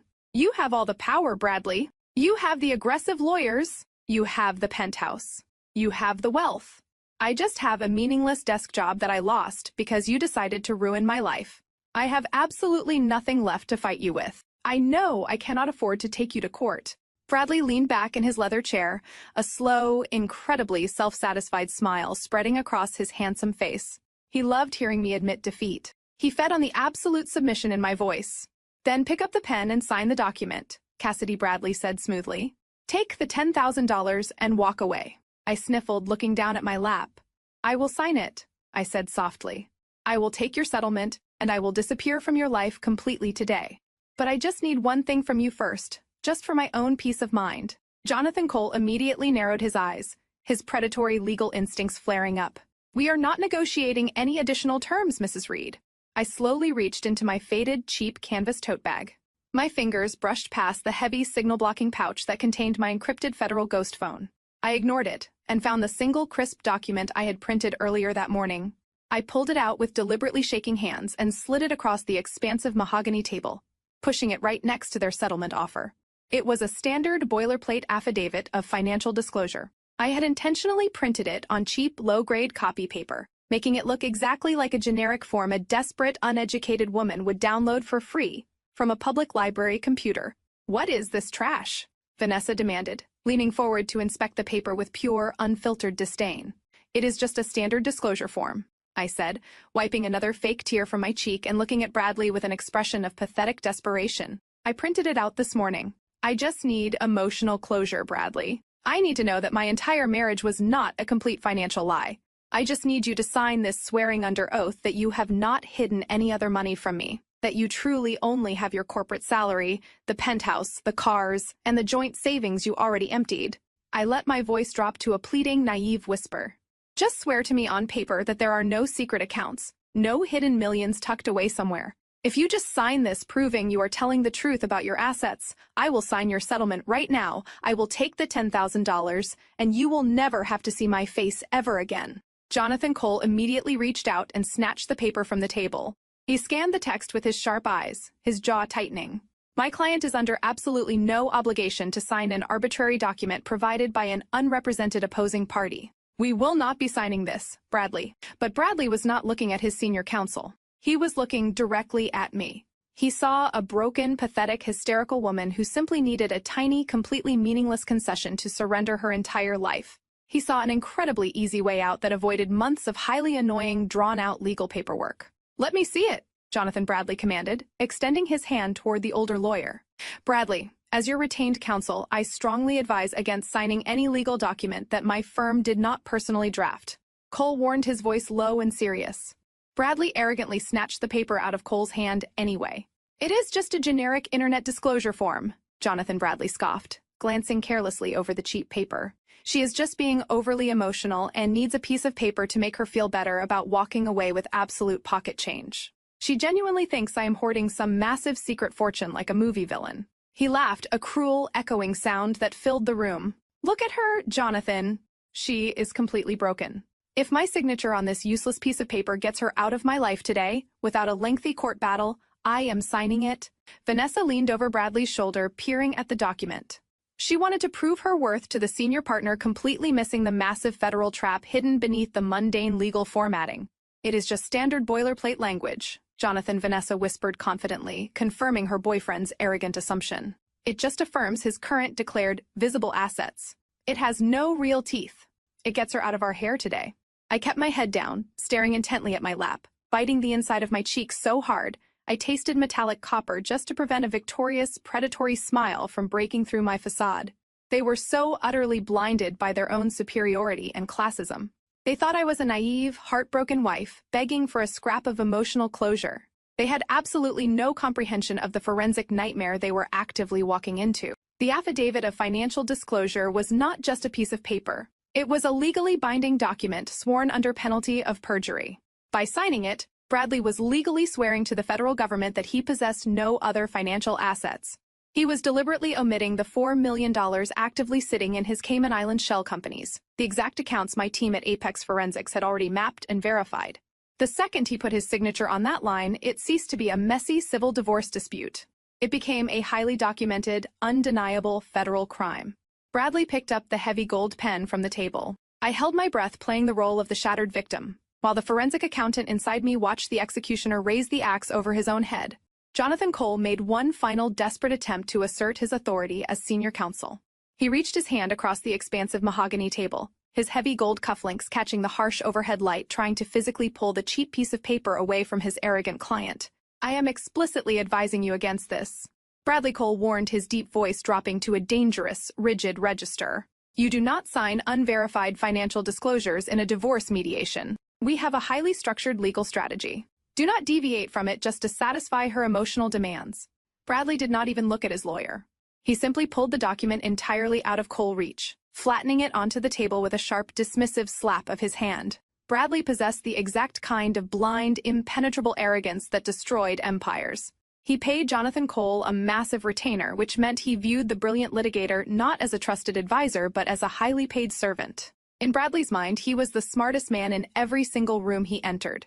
He was an elite investment banker who manipulated global markets. He genuinely believed it was absolutely impossible for a woman who wore scuffed flats and carried a canvas tote bag to outsmart him. Vanessa leaned closer to Bradley, resting her manicured hand lightly on his tailored shoulder. She looked at Jonathan Cole with a thinly veiled expression of defiant superiority. With all due respect, Vanessa purred, her voice dripping with the reckless overconfidence of a junior attorney desperate to prove her worth. "We are talking about a generic internet printout. It is a completely standard form affirming that Bradley has fully disclosed his domestic checking accounts, his retirement fund, and the penthouse equity. It is legally redundant. If signing this piece of trash gets her to sign the $10,000 settlement right now, we avoid months of discovery and countless billable hours. Let him sign it. It is a strategic win." Cole sat back heavily in his leather chair. He folded his arms across his chest and stared at Vanessa with a look of absolute chilling professional disgust. He knew she was a fool, but he also knew he could not physically force a pen out of his client's hand. "If you proceed with this against my direct legal counsel," Cole stated coldly, staring directly at Bradley, "I want it explicitly noted for the record that my firm takes zero responsibility for whatever liability this unauthorized document creates." "Noted and ignored," Jonathan Bradley sneered, picking up the heavy gold pen that rested beside the settlement offer. He looked down at the affidavit of financial disclosure, his eyes scanning the cheap, slightly wrinkled paper. He let out a loud theatrical sigh, shaking his head as if he were indulging a highly irrational toddler. "You really are pathetic," Cassidy Bradley mocked, reading the top lines of the document. "An affidavit of financial disclosure under penalty of perjury. You actually printed a sworn oath. Do you genuinely believe I am hiding some massive treasure chest from you? Do you think I have millions of dollars buried in the backyard or locked away in some offshore tax haven?" He laughed again, a cruel echoing sound that bounced off the glass walls of the conference room. Vanessa joined in her high-pitched giggle, grating against the quiet tension of the room. They were openly laughing at the exact reality of their criminal enterprise. They were making a joke out of the $4 million, actively sitting in their Cayman Islands shell companies. They were laughing right in the face of the federal investigator, who had already mapped every single one of their illicit wire transfers. I kept my head bowed, my shoulders shaking in a perfectly manufactured display of quiet, defeated weeping. "I just need to know the truth," I whispered, letting my voice crack with fragile desperation. "I just need you to swear to it." "Fine," Bradley declared, uncapping the gold pen with a sharp, definitive click. "I swear to you, Cassidy. I swear to the courts. I swear to whoever you want. I possess absolutely zero undisclosed financial assets. My wealth is entirely visible and thoroughly documented. I have nothing to hide from you." He brought the pen down to the paper, I watched from beneath my eyelashes as the dark ink bled into the cheap fiber of the page. Bradley filled out the asset declaration boxes with aggressive sweeping strokes, drawing bold lines through the sections asking for international holdings, corporate equity, and offshore trusts. He was intentionally legally declaring those assets did not exist. He reached the bottom of the page and signed his name with a massive, arrogant flourish. Vanessa, wanting to cement her role as the victorious legal mastermind of the day, reached into her designer briefcase. She pulled out her official state notary stamp. "Since this requires a sworn oath, let me make it official for you, Cassidy," Vanessa said sweetly, pressing the heavy stamp down next to Bradley's signature and signing her own name as the acting officer of the court. "We want to make sure you have your precious emotional closure." The heavy thud of the notary stamp hitting the table was the loudest sound in the entire world. It was the sound of a steel trap slamming completely shut. Bradley pushed the signed, notarized affidavit across the mahogany table. It stood perfectly to a stop right in front of me. "There you go," he said, tossing the gold pen carelessly next to it. "You have my sworn oath. I am entirely broke beyond what you already know. Now wipe your tears. Pick up that pen and sign my settlement." I stared at the document. Bradley's signature was bold and clear. Vanessa Notary's seal was perfectly legible. I slowly reached out and placed my hand flat over the paper. The transformation was absolute and instantaneous. I stopped crying. My shoulders stopped shaking. The fragile, broken posture I had maintained for the last hour vanished completely. I sat up perfectly straight, rolling my shoulders back and lifting my chin. I reached up and smoothly wiped the fake tears from my cheeks, my expression shifting from pathetic despair to a mask of freezing, terrifying authority. The temperature in the room seemed to drop 10 degrees. Bradley's arrogant smile faltered, his brow furrowing in sudden, sharp confusion as he watched the shattered woman he thought he knew evaporate before his eyes. Vanessa slowly lowered her hands, a flicker of genuine unease crossing her polished features. Even Jonathan Cole sat up straighter, his predatory instincts flaring wildly as he registered the severe, calculating intelligence radiating from my posture. I picked up the gold pen. I pulled their $10,000 settlement offer toward me and signed my name on the dotted line with a quick, clinical efficiency. I pushed their document back across the table, maintaining absolute, unwavering eye contact with my husband. Then I carefully folded the affidavit of financial disclosure, the federal perjury conviction he had just hand-delivered to me, and slipped it safely into the inner pocket of my canvas bag. "Thank you for your cooperation, Bradley," I said, my voice entirely devoid of the trembling weakness I had used just moments before. It rang out crisp, sharp, and laced with absolute professional finality. "I appreciate you putting your lies on the federal record." I stood up, pushing my chair back with a smooth, controlled motion. I did not wait for him to respond. I did not look back to see the dawning horror attempting to break through his thick wall of arrogance. I turned and walked out of the glass-enclosed conference room, my footsteps clicking with the precise, rhythmic authority of a woman who had just secured everything she needed to burn their entire world to ash. The elevator door slid open with a soft metallic chime, revealing the top floor of the Central Financial Tower. I stepped out of the glass car and into the true headquarters of Apex Forensics. The air up here was completely different from the suffocating, pretentious atmosphere of Cole and Partners. There were no mahogany tables designed to intimidate. There were no junior associates strutting around with false bravado. There was only the low, constant hum of heavy servers and the sharp, focused energy of the best financial investigators in the country. I swiped my secure identification badge at the reinforced glass doors. They parted, silently granting me access to the nerve center of federal financial oversight. I walked past rows of analysts who were deeply engrossed in complex data mapping. They did not look up. They did not care that I was wearing a cheap gray cardigan and scuffed flats. In this fortress, I was not a disposable administrative assistant or a pathetic, discarded wife. I was the apex predator of the financial ecosystem. I bypassed my private office and headed straight for the main situation room. The entire back wall of the room was a massive, seamless digital display currently illuminating the darkened space with sharp blue and red graphics. Standing in front of the massive screen were Lauren and Cameron, my two most trusted senior operatives. They turned around the second I walked into the room. "We have a massive escalation," Director Cameron stated immediately, his eyes practically burning with adrenaline. He tapped a command onto his tablet, and the digital wall shifted, bringing a complex web of financial transactions into sharp focus. Lauren stepped forward, handing me a freshly printed dossier. I took the affidavit of financial disclosure out of my canvas bag and placed it flat on the conference table. The ink of Bradley's signature was completely dry. The gold foil of Vanessa Notary's stamp gleamed under the tactical lighting. He actually signed it, Lauren said, her voice dropping into a tone of absolute disbelief as she stared at the federal perjury trap resting on the table. He swore under oath that he has no offshore assets. He really is that incredibly stupid. His arrogance is his greatest liability. I replied smoothly, pulling up a chair and looking directly at the data wall. Now show me exactly what he just lied about. Tell me what we found in the Cayman Islands. Cameron swiped his hand across his tablet, and a series of offshore holding companies expanded across the digital screen.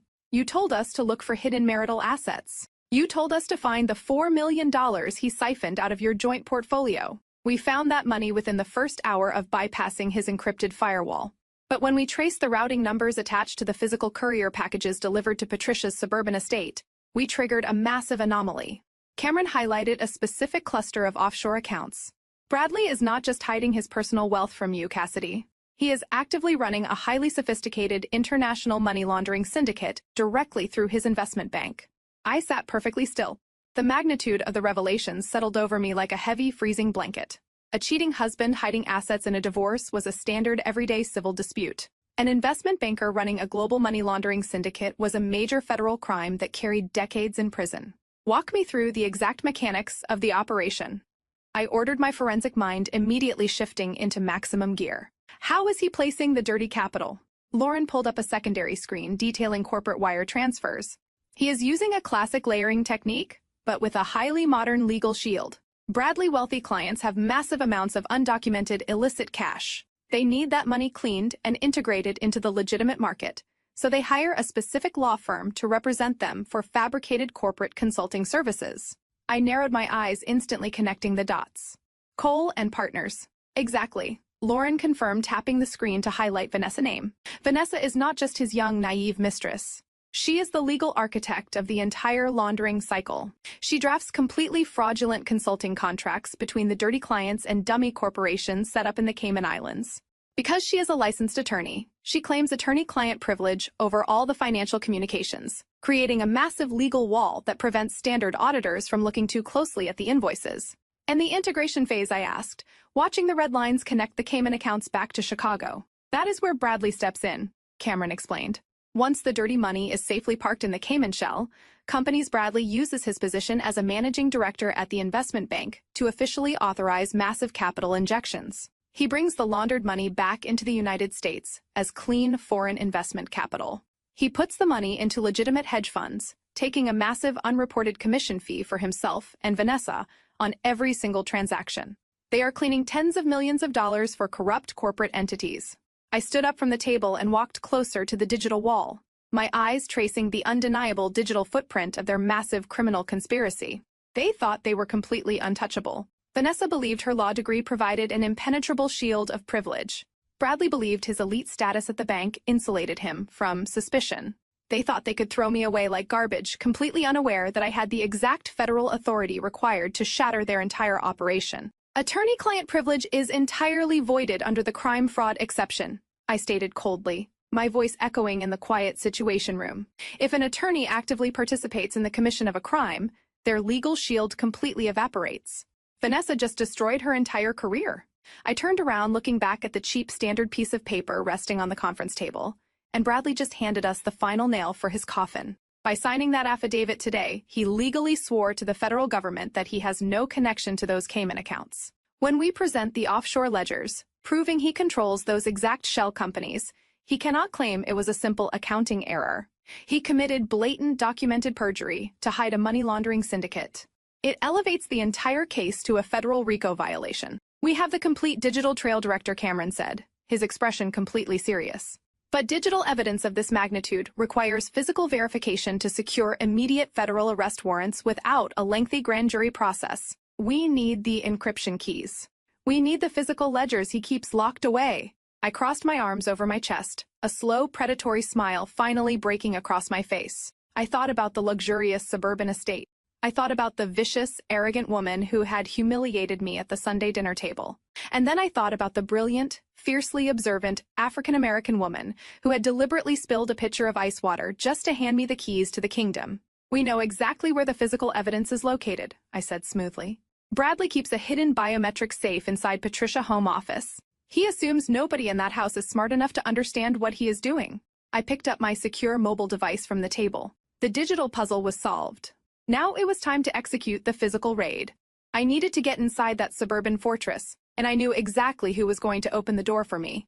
I needed to contact Naomi. I needed to offer her the exact exit strategy she had been desperately waiting for.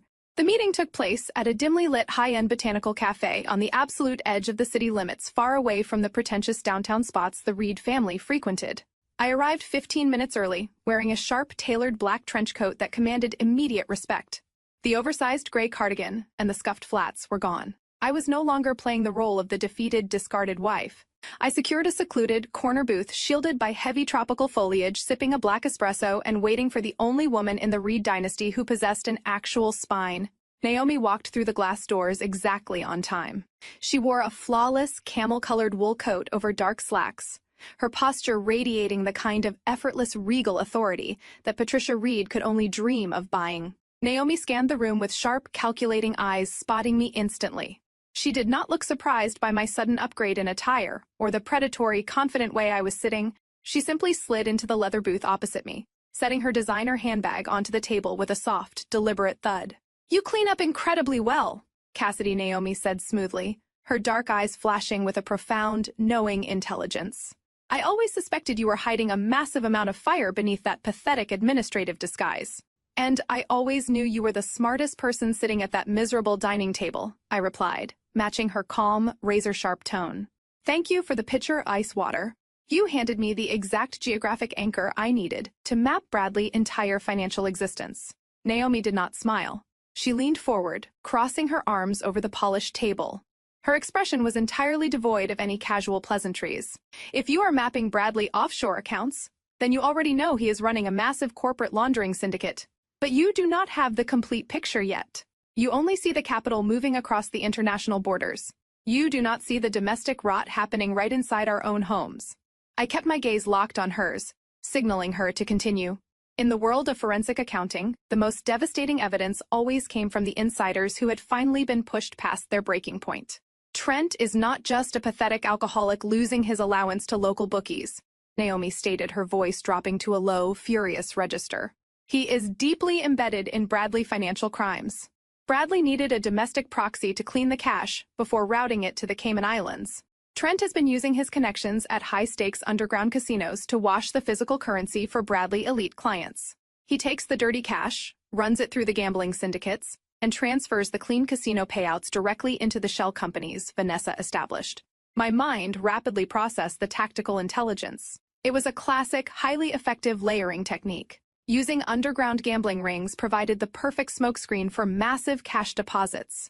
But Trent was reckless, and reckless men always made catastrophic financial errors. Trent is a severe gambling addict, I pointed out analytically. He cannot handle large sums of cash without skimming off the top. Bradley is a sociopath, but he is meticulous. He would never trust a volatile addict with millions of dollars unless he had ultimate leverage over him. Naomi let out a harsh, bitter laugh. "You are absolutely right. Trent skimmed nearly $500,000 from the syndicate last month to cover his own personal losses. Bradley found out. He threatened to hand Trent over to the federal authorities, or worse, hand him over to the corporate clients whose money he just stole. Bradley demanded immediate repayment with aggressive interest to balance the offshore ledgers." Naomi tightened her grip on her own arms, a flash of genuine, unfiltered hatred crossing her beautiful features. "Trent is completely out of liquid cash. His trust fund is empty. So he is going after the only valuable asset we have left. My home." I sat up straighter, my forensic instincts flaring wildly. The sprawling modern estate Naomi and Trent lived in was famously inherited from Naomi, late father, a highly successful architect. It was entirely paid off and worth millions. "The deed is solely in my name." Naomi continued, her voice trembling slightly, with a rage she was fighting to control. "My father made absolutely sure it was protected before he died. But Trent is desperate. I accessed his private laptop yesterday while he was passed out drunk.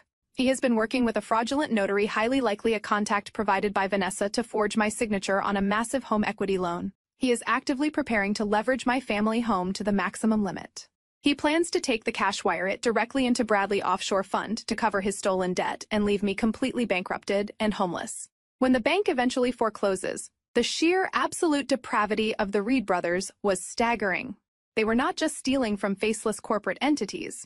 They were actively orchestrating the complete financial destruction of the women they had married to protect their own fragile egos and illicit wealth. When does the loan application process? I asked, my tone shifting into absolute freezing authority. He submitted the forged paperwork to a predatory lending firm.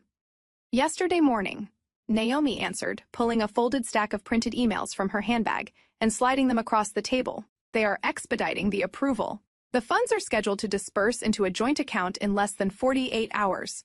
Once the cash hits that account, he will wire it to the Cayman Islands and my entire life savings will vanish into thin air. I will not let them take what my father built, Cassidy. I refuse to be collateral damage in their arrogant criminal games. I picked up the printed emails, scanning the forged routing numbers and the fraudulent notary seals. It was a sloppy, desperate execution. Trent was acting out of pure panic, leaving massive digital footprints that my team at Apex Forensics could easily freeze. I looked back at Naomi, completely dropping any remaining pretense of being a helpless victim. They are not going to take a single dime from you, Naomi, I stated, sliding the evidence into my trench coat pocket. I am not just an administrative assistant. I direct a federal forensic accounting division. I have the ultimate authority to freeze any domestic bank account suspected of wire fraud within 60 seconds. I will personally lock down that joint account before a single cent is transferred.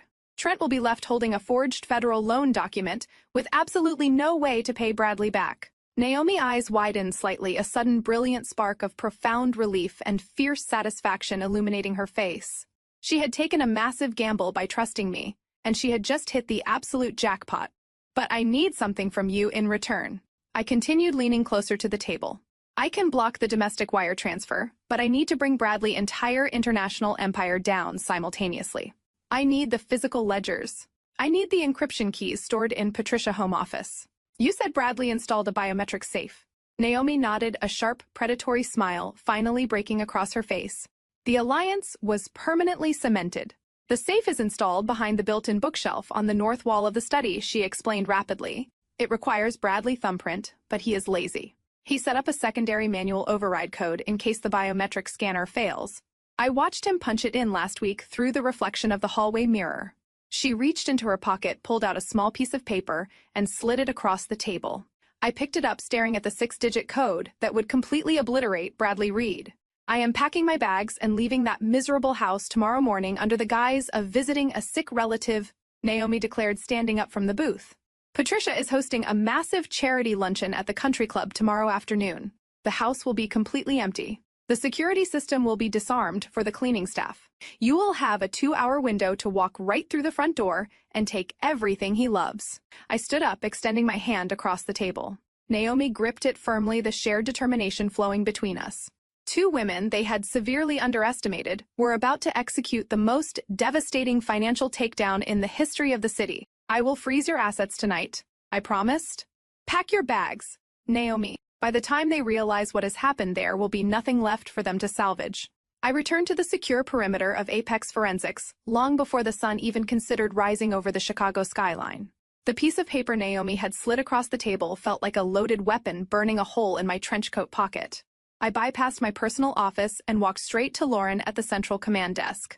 I handed her the fraudulent loan application Naomi had intercepted from Trent. I did not just want to block the transaction. I wanted to build an impenetrable titanium wall around Naomi to ensure she survived the incoming blast radius. Execute an emergency federal freeze on all properties and accounts tied to Naomi.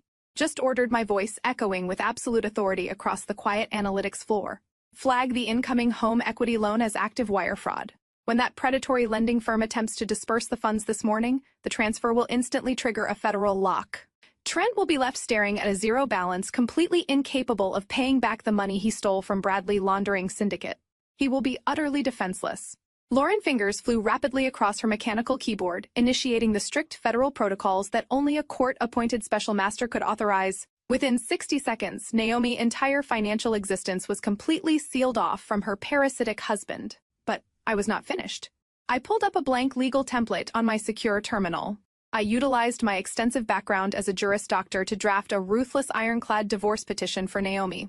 I systematically stripped Trent of any potential claim to spousal support or property equity, citing his heavily documented gambling addiction and the active federal fraud investigation I was currently building against him.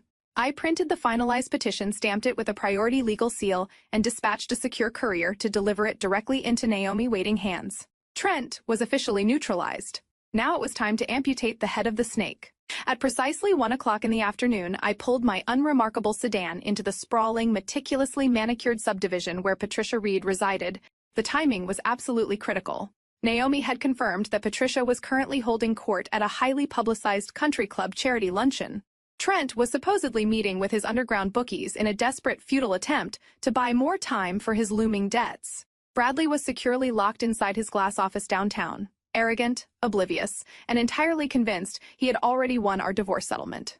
I parked 2 blocks away to deliberately avoid the perimeter security cameras monitoring the main gates. I walked briskly down the pristine sidewalk, blending in perfectly with the midday suburban quiet. As Naomi had promised, the heavy wrought iron gates of the estate were wide open to accommodate the weekly commercial cleaning crew. The massive front door was unlocked. I slipped inside the opulent foyer, moving with the silent, practiced efficiency of a ghost. The house smelled strongly of chemical lemon cleaner and expensive floral arrangements. I bypassed the grand dining room where Bradley had dumped wine on me just days ago. I did not let a single emotion cloud my tactical focus. I walked purposefully down the long carpeted corridor toward Patricia's private home office. The cleaning crew was vacuuming the second floor, their heavy equipment providing the perfect acoustic cover for my infiltration. I stepped into the dim mahogany-paneled study. The air was thick with the scent of old paper and polished wood. I walked directly to the north wall, tracing my fingers along the custom-built bookshelves. I found the specific volume Naomi had described. It was a heavy leather-bound encyclopedia of corporate law. I pulled the book forward.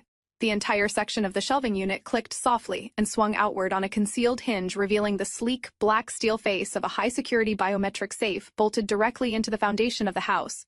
Bradley was incredibly predictable.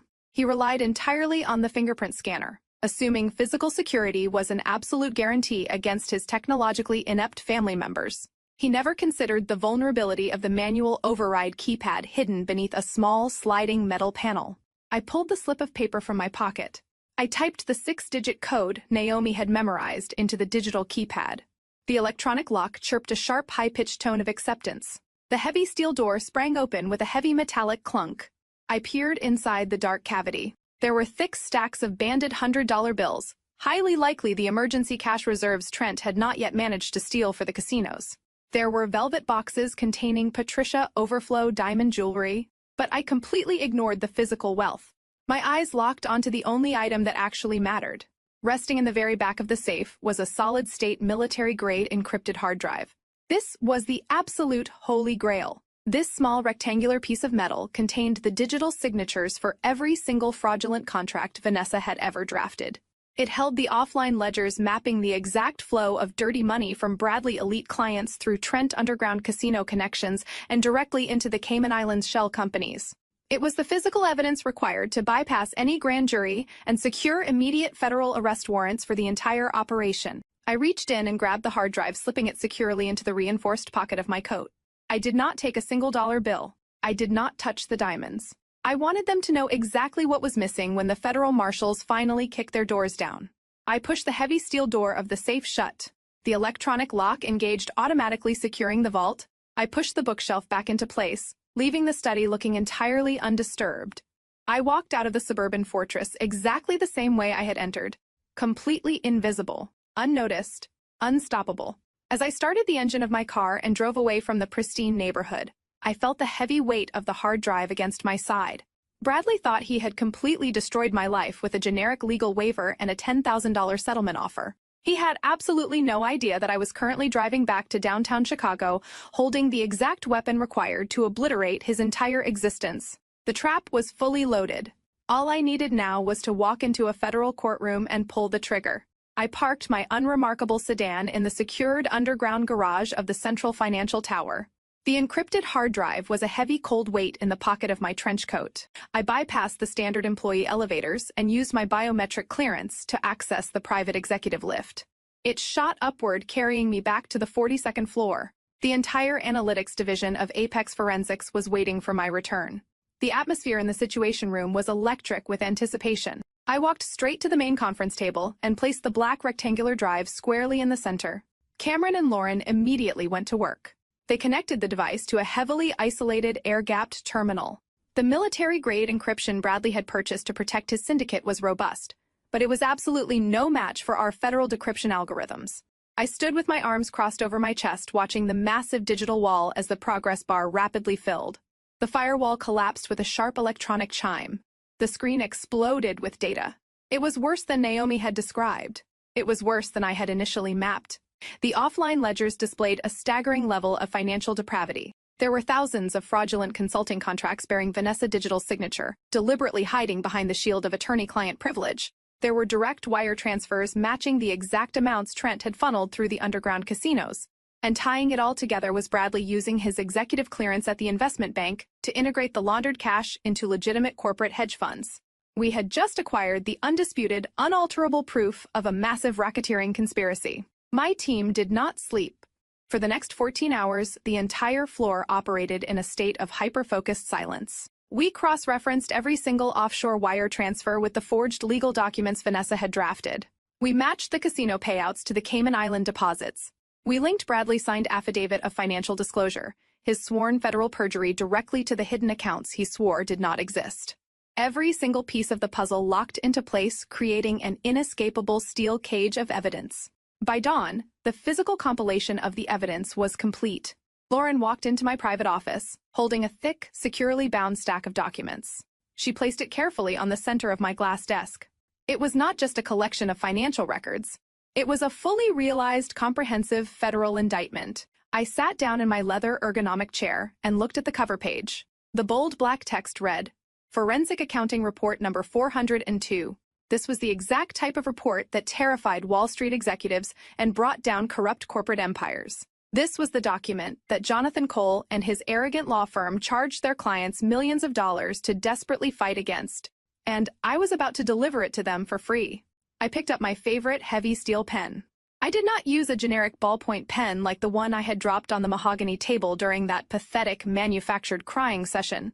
I turned to the final page of the comprehensive audit. I signed my name with sharp, aggressive, perfectly steady strokes. I signed it not as Cassidy Reed, the supposedly uneducated data entry clerk. I signed it as Cassidy Lawson, Juris Doctor, and Chief Director of Apex Forensics. I reached into the locked drawer of my desk and pulled out the heavy brass instrument that symbolized my ultimate authority. It was the official federal stamp of the court-appointed special master. I pressed the heavy brass down onto the scarlet ink pad. I aligned it perfectly next to my signature on the final page of Report 402. I pressed down with my entire weight. The stamp left a stark, brilliant red seal on the pristine white paper. That vibrant red ink legally transformed the stack of papers from a simple financial review into an undeniable federally mandated weapon. Initiate the dual routing protocol. I instructed Lauren, handing the sealed document back to her. We are executing a simultaneous strike. Lauren nodded, her expression sharp and entirely professional. She scanned the barcode on the cover page, digitizing the finalized sealed report into the secure federal network. Route the first copy directly to the family court docket. I commanded, my voice cold and absolute. Attach it as an emergency discovery exhibit for my upcoming divorce hearing. Ensure it lands directly on the private desk of Judge Monroe. I want it filed as an immediate countermotion to their ridiculous $10,000 settlement offer and his fraudulent perjury affidavit. Lauren tapped the screen. Filed and confirmed. It is officially on Judge Monroe active docket. Now drop the guillotine, I said, leaning back in my chair. Transmit the master digital file to the Enforcement Division of the Securities and Exchange Commission. Copy the Financial Crimes Unit of the Federal Bureau of Investigation. Flag it as an active verified racketeering and money laundering syndicate involving a managing director of a major investment bank and a licensed corporate attorney. I watched the digital progress bar flash across Lauren's tablet. The transmission was encrypted, instantaneous, and entirely irreversible. The data shot through the secure fiber optic cables, landing simultaneously on the desks of the most aggressive federal prosecutors in the country. Transmission complete, Director Lauren announced, lowering the tablet to her side. The SEC and the Bureau have the master file. The trap is officially closed. I turned my chair to look out the floor-to-ceiling windows. The morning sun was just beginning to rise over the Chicago skyline, casting a harsh, unforgiving light across the financial district. Bradley was waking up in his luxury penthouse right now. Vanessa was probably wearing my silk robe, sipping expensive coffee, and dreaming about the brilliant legal career she thought she was building.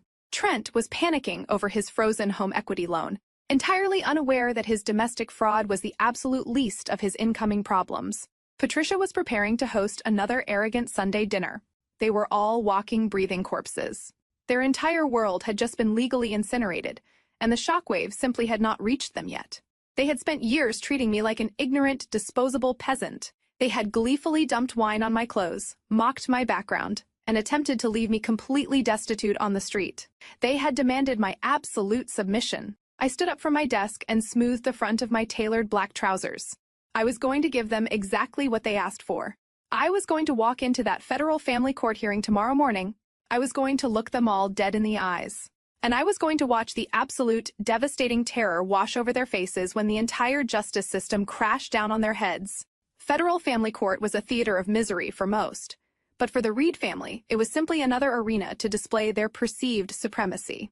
I stood just outside the heavy oak doors of Courtroom 4B, listening to the muffled sounds of their absolute overconfidence filtering through the wood. Through the narrow rectangular glass panel, I could see them perfectly aligned in the gallery rows.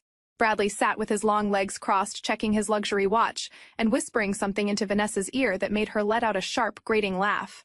Patricia sat rigidly beside them, draped in cashmere and heavy diamonds, looking around the austere courtroom as if the very air was completely beneath her standard. Trent was slouched on the end of the wooden bench, nervously tapping his foot, completely oblivious to the fact that his domestic fraud had already triggered a massive federal lock on his accounts. They were a portrait of arrogant, undisturbed privilege. They had gathered not just to support Bradley, but to actively participate in the spectator sport of my complete financial and emotional execution. I took a slow, steadying breath. I pushed the heavy oak doors open. I was not wearing a faded gray cardigan. I was not clutching a cheap canvas tote bag. I stepped into the courtroom, wearing a flawlessly tailored charcoal gray power suit that commanded absolute immediate respect. My hair was pulled back into a severe, sleek twist. My posture was perfectly straight, projecting the undeniable, freezing authority of a woman who routinely directed federal investigations. The sharp, rhythmic clicking of my stilettos echoed like gunfire against the polished marble floor. Every single head in the gallery turned. The casual, arrogant laughter instantly died in Vanessa's throat. Patricia's mouth fell slightly open, her eyes darting aggressively over the sharp, expensive cut of my designer suit. Bradley dropped his hand from Vanessa, shoulder his smug expression fracturing into a look of profound, deeply unsettled confusion. They expected a broken, weeping victim begging for a $10,000 settlement. They were entirely unprepared for the apex predator walking down the center aisle. I bypassed the gallery completely and walked straight through the wooden swinging gate that separated the spectators from the legal counsel. Jonathan Cole was already standing at the petitioner table organizing his thick, intimidating stacks of legal briefs. He looked up, his predatory eyes narrowing sharply as he registered my drastic physical transformation. I did not give him the satisfaction of a greeting or even a nod. I walked directly to the respondent table, placed my sleek, reinforced leather briefcase down with a solid thud, and took my seat. A heavy, suffocating tension immediately filled the courtroom. The bailiff called the room to order as Judge Monroe emerged from his private chambers. He was a highly respected veteran of the federal bench, a man known for his razor-sharp intellect and absolute intolerance for courtroom theatrics. He took his seat, adjusted his reading glasses, and looked down at the thick docket file resting on his elevated desk. "We are here for the Asset Division and finalized settlement hearing in the matter of Reed v. Reed," Judge Monroe stated, his commanding voice echoing across the quiet room. He looked over at my table, his brow furrowing slightly when he saw I was sitting entirely alone, surrounded by empty chairs. "Mrs. Reed, the court notes that you have not filed a formal notice of representation. Who is your legal counsel today?" I stood up, buttoning my suit jacket with a smooth, practiced motion. I kept my voice perfectly level, projecting clear across the vast wood-paneled room. "I am appearing pro se, Your Honor. I will be representing myself in all matters pertaining to this divorce and the subsequent asset division." The exact moment the words left my mouth, Jonathan Cole let out a loud, highly theatrical scoff. He stood up abruptly, adjusting his silk tie, practically vibrating with condescending outrage. He wanted to crush me immediately before I could even present a single argument to the bench. "Your Honor," Cole boomed, utilizing his heavily practiced aggressive courtroom voice to completely dominate the space. "With all due respect to the respondent, this is a highly complex, high-asset divorce involving intricate corporate financial structures. Mrs. Reed is a remote administrative data entry clerk with absolutely zero formal legal training. Her decision to appear pro se is not just a profound waste of this court-valuable time. It is a blatant, desperate stalling tactic designed to harass my client. Cole stepped out from behind his polished table, pacing aggressively to command the attention of the judge. My client made a highly generous, completely voluntary settlement offer of $10,000 during mediation, an offer the respondent blatantly refused after staging an erratic, hysterical emotional breakdown in my conference room. She is fundamentally incapable of understanding the legal reality of her situation. She has no comprehension of asset division law. She lacks the basic vocabulary to even participate in the discovery phase. I formally request that the court dismiss any and all of her financial claims immediately due to her severe documented lack of legal understanding. She is completely out of her depth, and we demand an immediate summary judgment in favor of my client. From the gallery behind me, I could hear Patricia let out a soft, highly satisfied hum of agreement. Bradley leaned forward against the wooden railing, his arrogance fully restored by his high-priced attack dog. Vanessa was practically glowing with triumph. They thought Cole had just delivered the fatal blow. They thought the judge would look at my lack of a hired attorney, agree with the senior partner assessment of my intelligence, and throw me out onto the street with absolutely nothing. I did not interrupt the lawyer. I did not raise an objection. I simply stood at my table maintaining absolute freezing eye contact with Judge Monroe, letting Jonathan Cole dig his own professional grave before I dropped the federal guillotine right on top of his neck. Judge Monroe clasped his hands together, his expression entirely unreadable as he stared down at the plaintiff table. He looked over his reading glasses at Jonathan Cole, acknowledging the senior partner. Aggressive demand for an immediate summary judgment before shifting his sharp, calculating gaze directly to me. Mrs. Reed, Judge Monroe said, his deep voice cutting through the heavy tension of the courtroom. Opposing counsel has made a highly forceful motion to dismiss your claims based on your lack of legal representation and your supposed inability to comprehend the financial complexities of this asset division. Do you have a formal response to this court before I issue my ruling? I did not flinch. I did not show a single ounce of the manufactured panic I had displayed in the mediation room just days prior. I reached down to the polished wooden table and unlatched my reinforced leather briefcase. The heavy metal lock snapped open with a sharp, definitive click that reverberated loudly across the silent room. I reached inside and pulled out the thick, securely bound stack of documents. The stark, brilliant red seal of the federal special master gleamed under the harsh fluorescent lights of the courtroom. Your Honor, I began, my voice perfectly steady and echoing with absolute, freezing authority. I am not here to argue over an insulting $10,000 settlement, nor am I here to waste the valuable time of this federal bench. I would like to formally submit a comprehensive financial discovery exhibit into evidence. I am submitting Forensic Accounting Report number 402 regarding the massive undisclosed and highly illicit hidden assets of the defendant, Bradley Reed. The exact second the words left my mouth, Jonathan Cole let out a booming, highly theatrical burst of arrogant laughter.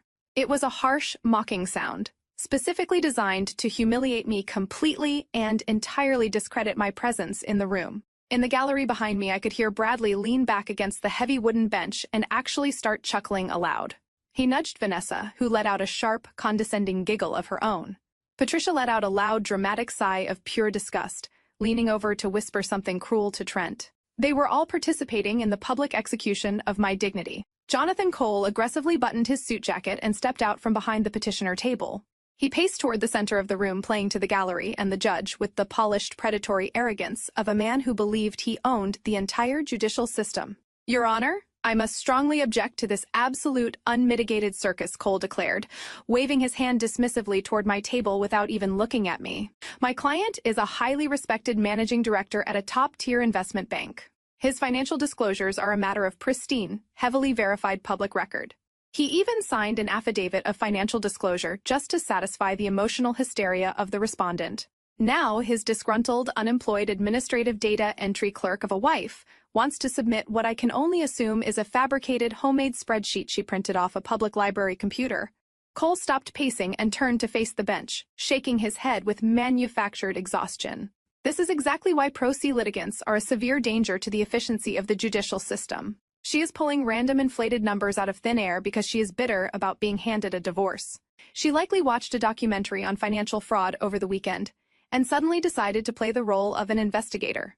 It is pathetic, and it is a severe insult to the dignity of this courtroom. The bailiff stepped forward, his heavy boots echoing on the marble floor. He retrieved the bound report from my outstretched hand and carried it up the steps, placing it squarely in the center of Judge Monroe's elevated desk. Jonathan Cole watched the transfer with an expression of profound, unfiltered disgust. He pointed a manicured finger at the document resting on the bench. "We absolutely refuse to acknowledge these fabricated garbage reports." Cole continued, his voice rising in aggressive, booming volume.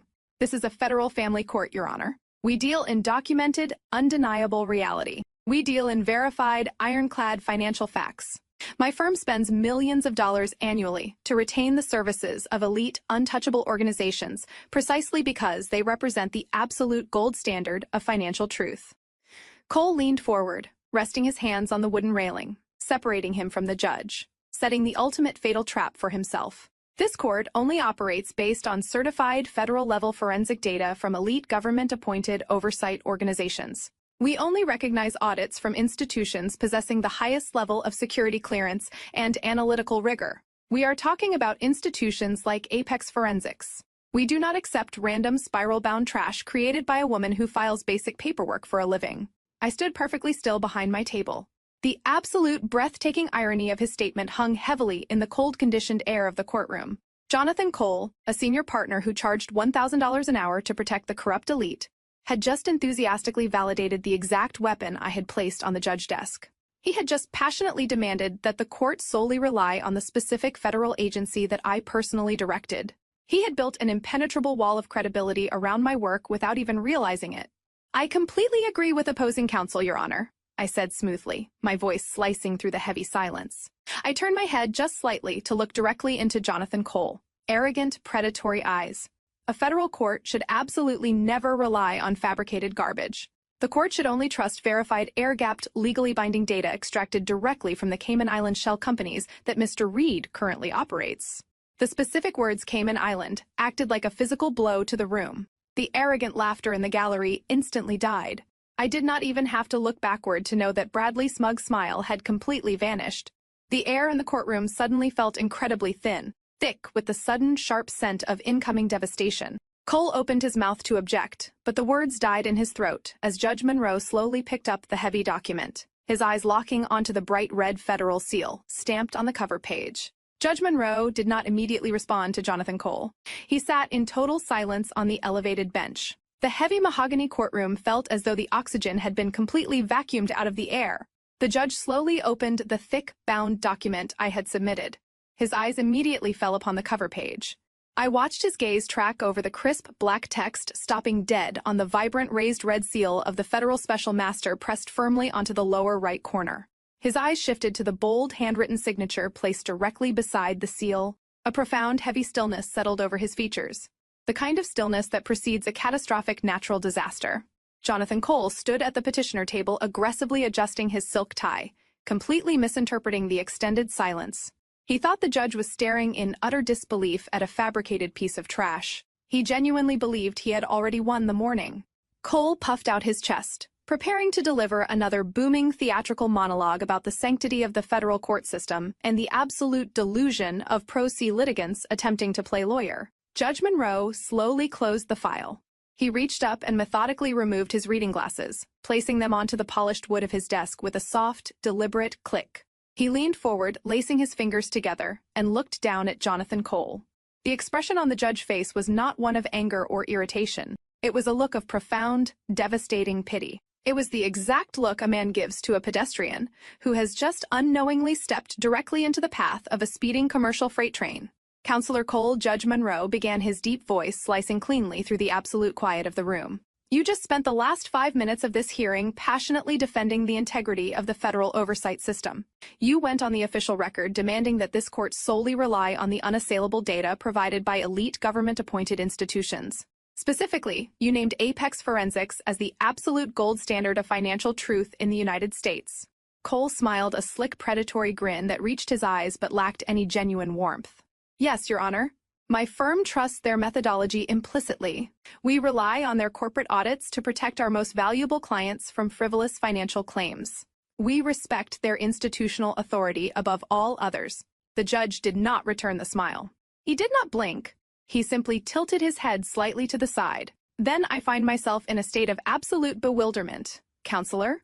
Judge Monroe's voice dropped an octave, resonating with a freezing, inescapable authority. If your firm relies so heavily on their audits, and if you respect their institutional authority as much as you proudly claim, do you truly not recognize the woman standing directly across from you today? The slick, confident smile on Jonathan Cole's face froze instantly. His brow furrowed in sudden, sharp confusion. He physically turned his head, looking at me across the aisle, as if seeing me for the very first time. He took in my tailored charcoal suit, my perfect, unyielding posture, and the freezing, predatory calm radiating from my eyes. A flicker of genuine, primal unease finally breached his arrogant facade. He looked back at the judge, his mouth opening slightly, but no words came out. In the gallery, the smug whispers abruptly ceased. Patricia stopped fanning herself with her program. Trent sat up straight, his bloodshot eyes darting nervously around the room. Bradley leaned forward, gripping the wooden railing of the spectator partition so tightly his knuckles turned a stark, translucent white. A sudden, inexplicable panic began to claw at the edges of his mind. The atmosphere in the room shifted from a routine divorce hearing to the terrifying precipice of a federal execution. Judge Monroe picked up his wooden gavel. He struck the sounding block once. The sharp, explosive crack echoed like a gunshot, demanding absolute submission from every single breathing soul in the room. "Let the official court record reflect," Judge Monroe declared, projecting his voice to every corner of the vast courtroom, "that the respondent appearing before this bench is not an administrative data entry clerk. She is Cassidy Lawson. She is the chief executive officer and the lead forensic accountant of Apex Forensics." The words hit the room like a physical shock wave. The air grew incredibly heavy, but the judge was not finished destroying them. He picked up the bound report and held it up for the entire court to see the glowing red seal. Furthermore, Judge Monroe continued his tone, carrying the absolute crushing weight of the federal government, recognizes that she is currently sitting before this bench acting in her official capacity as a special master appointed directly by the Securities and Exchange Commission. The document she just submitted is a verified federally mandated forensic audit regarding a massive act of money laundering and racketeering syndicate orchestrated by the petitioner. The courtroom went dead silent. It was a suffocating, terrifying vacuum of sound. A kind of absolute silence where you can actually hear a heartbeat flatline. I turned slowly, pivoting on my stiletto heel to face the gallery. I looked directly at the man who had thrown my clothes into trash bags, mocked my $40,000 salary, and demanded my total submission. Bradley Reed looked exactly like a corpse. The blood had completely and entirely drained from his face, leaving his skin a sickly, translucent gray. His jaw hung slack, his perfectly styled hair suddenly seeming out of place above such a broken expression. His eyes were wide with a primal, suffocating terror as the sheer magnitude of his fatal error crushed the breath entirely out of his lungs. The brilliant investment banker, the arrogant master of the universe, suddenly realized he had invited the chief director of a federal financial task force into his home, married her, and handed her a signed, notarized perjury confession on a silver platter. He had not just lost his divorce. He had just lost his freedom, his wealth, his reputation, and his entire future. Beside him, the facade of the rising legal star violently shattered. Vanessa's face contorted in absolute, unfiltered horror. She suddenly understood exactly why I had asked for that specific disclosure form during the mediation. She understood the catastrophic legal implications of her own golden notary stamp. She was not just a mistress moving into a luxury penthouse anymore. She was a documented co-conspirator in a federal RICO violation. She began to physically tremble. Her hands shook so violently that she lost her grip entirely. The thick, heavy stack of legal files she had been clutching to her chest slipped from her fingers. The binders crashed down onto the hard marble floor, the sharp, echoing clatter shattering the dead silence of the courtroom. Papers spilled everywhere, a chaotic, messy reflection of their entirely ruined lives. Jonathan Cole stood frozen at his table, his mouth opening and closing without any sound coming out. He looked from the judge to the federal audit resting on the bench, and finally, to me. The senior partner realized in real time that his arrogant junior associate and his wealthy client had just dragged his prestigious law firm directly into the center of a federal criminal indictment. I did not smile. I did not gloat. I stood perfectly still, letting the absolute destruction of their arrogance wash over the room. They had demanded a brutal legal battle. I had just delivered a total, unmitigated slaughter. I did not give Jonathan Cole a single second to recover his breath or formulate a desperate defense. I turned back to face Judge Monroe, my voice ringing out with the lethal clinical precision of a federal prosecutor delivering a final execution order. "Your Honor," I stated, gesturing smoothly toward the red-sealed document resting on the elevated bench. As detailed in Section 1 of that report, Bradley Reed signed a sworn affidavit of financial disclosure yesterday morning during our mediation. He explicitly declared under penalty of perjury that he possessed no offshore assets. Section 2 contains the fully decrypted banking ledgers from his hidden Cayman Islands shell companies. Those ledgers prove with absolute forensic certainty that Bradley Reed is currently laundering over $4 million for corrupt corporate entities. A collective horrified gasp echoed from the gallery behind me, but I did not stop to let them process the devastation. I pointed directly at the pale, trembling junior associate standing next to my husband. Furthermore, I continued, my tone dropping to a freezing register. Section 3 outlines the fraudulent consulting contracts utilized to clean that illicit cash. Every single one of those fraudulent contracts was drafted, authorized, and digitally signed by Vanessa. She intentionally used her legal license and the prestigious reputation of Cole and Partners to shield federal financial crimes behind the veil of attorney-client privilege. She is not just a mistress. She is a fully documented co-conspirator in a federal racketeering syndicate. Jonathan Cole physically recoiled from Vanessa as if she had suddenly caught fire. The senior partner realized his entire career and his law firm were actively standing in the blast radius of a massive federal indictment. He immediately raised his hands, stepping entirely away from the petitioner table. "Your Honor," Cole stammered, his booming voice reduced to a panicked, frantic pitch. "My firm had absolutely no knowledge of these illicit activities. We formally withdraw our representation of Bradley Reed, effective immediately." Judgment Rowe did not even acknowledge the fleeing lawyer. He looked down at the forensic report, his jaw set in a rigid line of absolute judicial fury. He looked up, his sharp eyes locking onto the two criminals standing paralyzed before his bench. "Bradley Reed," Judgment Rowe commanded, his voice shaking the very walls of the mahogany courtroom, "you have committed blatant documented perjury in my courtroom. You have attempted to utilize the federal family court system to facilitate and conceal a massive international money laundering operation." The judge looked past my table and nodded sharply to the two heavily armed federal bailiffs stationed near the heavy oak doors. I had already coordinated with the Enforcement Division of the Securities and Exchange Commission before I walked into the building. The bailiffs had been waiting for the exact moment the evidence was formally entered into the court record.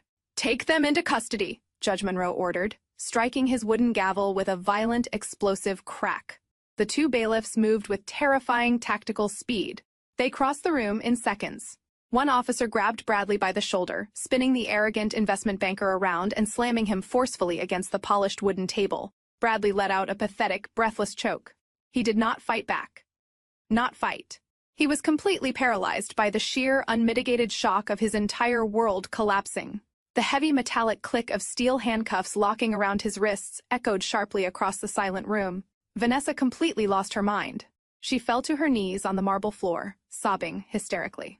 Her hands shaking so violently, she could barely hold them up for the second officer. "Please," she begged, her voice a shrill, desperate shriek. "I am a lawyer. I am a lawyer. Not anymore," Judge Monroe stated coldly, looking down at her weeping form with pure disgust. "I am forwarding this forensic report directly to the State Bar Association with my personal recommendation for your immediate permanent disbarment. You will never practice law in this country again. Put her in irons." The second set of handcuffs clicked shut. The sound was absolute symphonic perfection. In the gallery, the reality of the federal raid finally hit Trent. He watched his untouchable younger brother get shackled and read his Miranda rights. Trent knew the forensic report contained the casino ledgers. He knew the federal agents would be kicking down his door in a matter of hours to arrest him for his role in the domestic money laundering lair. Pure animalistic panic took over his body. Trent shoved past his mother, knocking her heavy designer purse to the floor, and bolted toward the center aisle, desperate to escape through the back doors of the courtroom. He did not make it 3 steps. Naomi stepped gracefully out of her wooden pew and moved directly into the center aisle, completely blocking his path of retreat. She wore a stunning, perfectly tailored emerald suit. She looked like absolute royalty standing in front of a desperate, pathetic coward. Trent skidded to a halt, his chest heaving, looking at his wife with wild, bloodshot eyes. "Move," Naomi Trent hissed, trying to push past her. "I have to get out of here right now." Naomi did not flinch. She did not move a single inch. She reached into her designer handbag and pulled out a thick stack of legal documents stamped with a glowing priority seal. With a swift, incredibly satisfying motion, she slapped the heavy documents directly against his chest. Trent instinctively grabbed the papers before they fell, looking down in absolute confusion. "You are not going anywhere, Trent," Naomi said, her voice smooth, elegant, and laced with absolute lethal authority. Those are your finalized divorce papers. Attached to them is a federal court order executing a total immediate freeze on all of your bank accounts, your credit lines, and the fraudulent home equity loan you tried to take out against my property yesterday morning. You have exactly $0 to your name. You cannot even afford a bus ticket to run away. Trent stared at the legal freeze order, his mouth opening in a silent scream, as his entire escape plan instantly evaporated. He was completely trapped, bankrupt, and waiting for the federal agents to arrive. Patricia Reed finally broke. The matriarch who had spent the entire morning sneering at me, the woman who had demanded my absolute poverty and submission, let out a visceral, horrifying scream of absolute despair. She fell back against the wooden bench, clutching her chest, her diamond bracelets clinking uselessly against the wood. She watched in total helpless agony as both of her golden elite sons were utterly destroyed in the span of 5 minutes. Her legacy was ash. Her wealth was seized. Her social empire was permanently annihilated. I did not stay to watch them drag my ex-husband out in chains. I smoothly closed my reinforced leather briefcase, the sharp click signaling the absolute end of the war. I turned my back on the screaming mother, the weeping mistress, and the arrested banker. I walked calmly down the center aisle of the courtroom. Naomi turned and fell into step perfectly beside me. We did not look back at the chaos, the crying, or the destruction we had orchestrated. We pushed through the heavy oak doors, leaving the toxic, rotting legacy of the Reed family trapped inside their own custom-built cage. We walked out of the federal courthouse and stepped into the blinding, brilliant Chicago sunlight. The air felt incredibly clean. I took a deep breath, feeling the absolute triumphant weight of true freedom. I had not just won a divorce. I had protected my dignity, secured my financial future, and completely eradicated the monsters who tried to bury me. Naomi looped her arm through mine, a fierce, beautiful smile breaking across her face. We walked down the marble steps together, leaving the ruins of our past behind, ready to conquer the magnificent, untouchable lives we truly deserved. The story we just witnessed is an absolute masterclass in the fatal cost of underestimating others. Arrogance completely blinds people to the truth sitting right in front of them. Bradley and his toxic family mistook Cassidy's silence for weakness and her humility for incompetence. The most profound lesson here is that true power never needs to be loud, boastful, or performative. While the Reed family spent their time shouting their supposed superiority, belittling her background, and manufacturing a false reality to stroke their own fragile egos, Cassidy was quietly gathering facts. She did not waste her precious energy arguing with people who were absolutely committed to misunderstanding her. Instead, she let them talk. She allowed their overwhelming narcissism to make them profoundly careless. Furthermore, this narrative teaches us that our inherent worth is never defined by how abusive people treat us. When you are entirely confident in your own abilities and your own truth, you do not need to seek validation from those who actively try to tear you down. Cassidy and Naomi both recognized that their environment was specifically designed to break them. Rather than shrinking themselves to fit into that abusive dynamic, they built a flawless exit strategy based on undeniable evidence and unshakable self-belief. Financial independence and emotional control are your ultimate shields.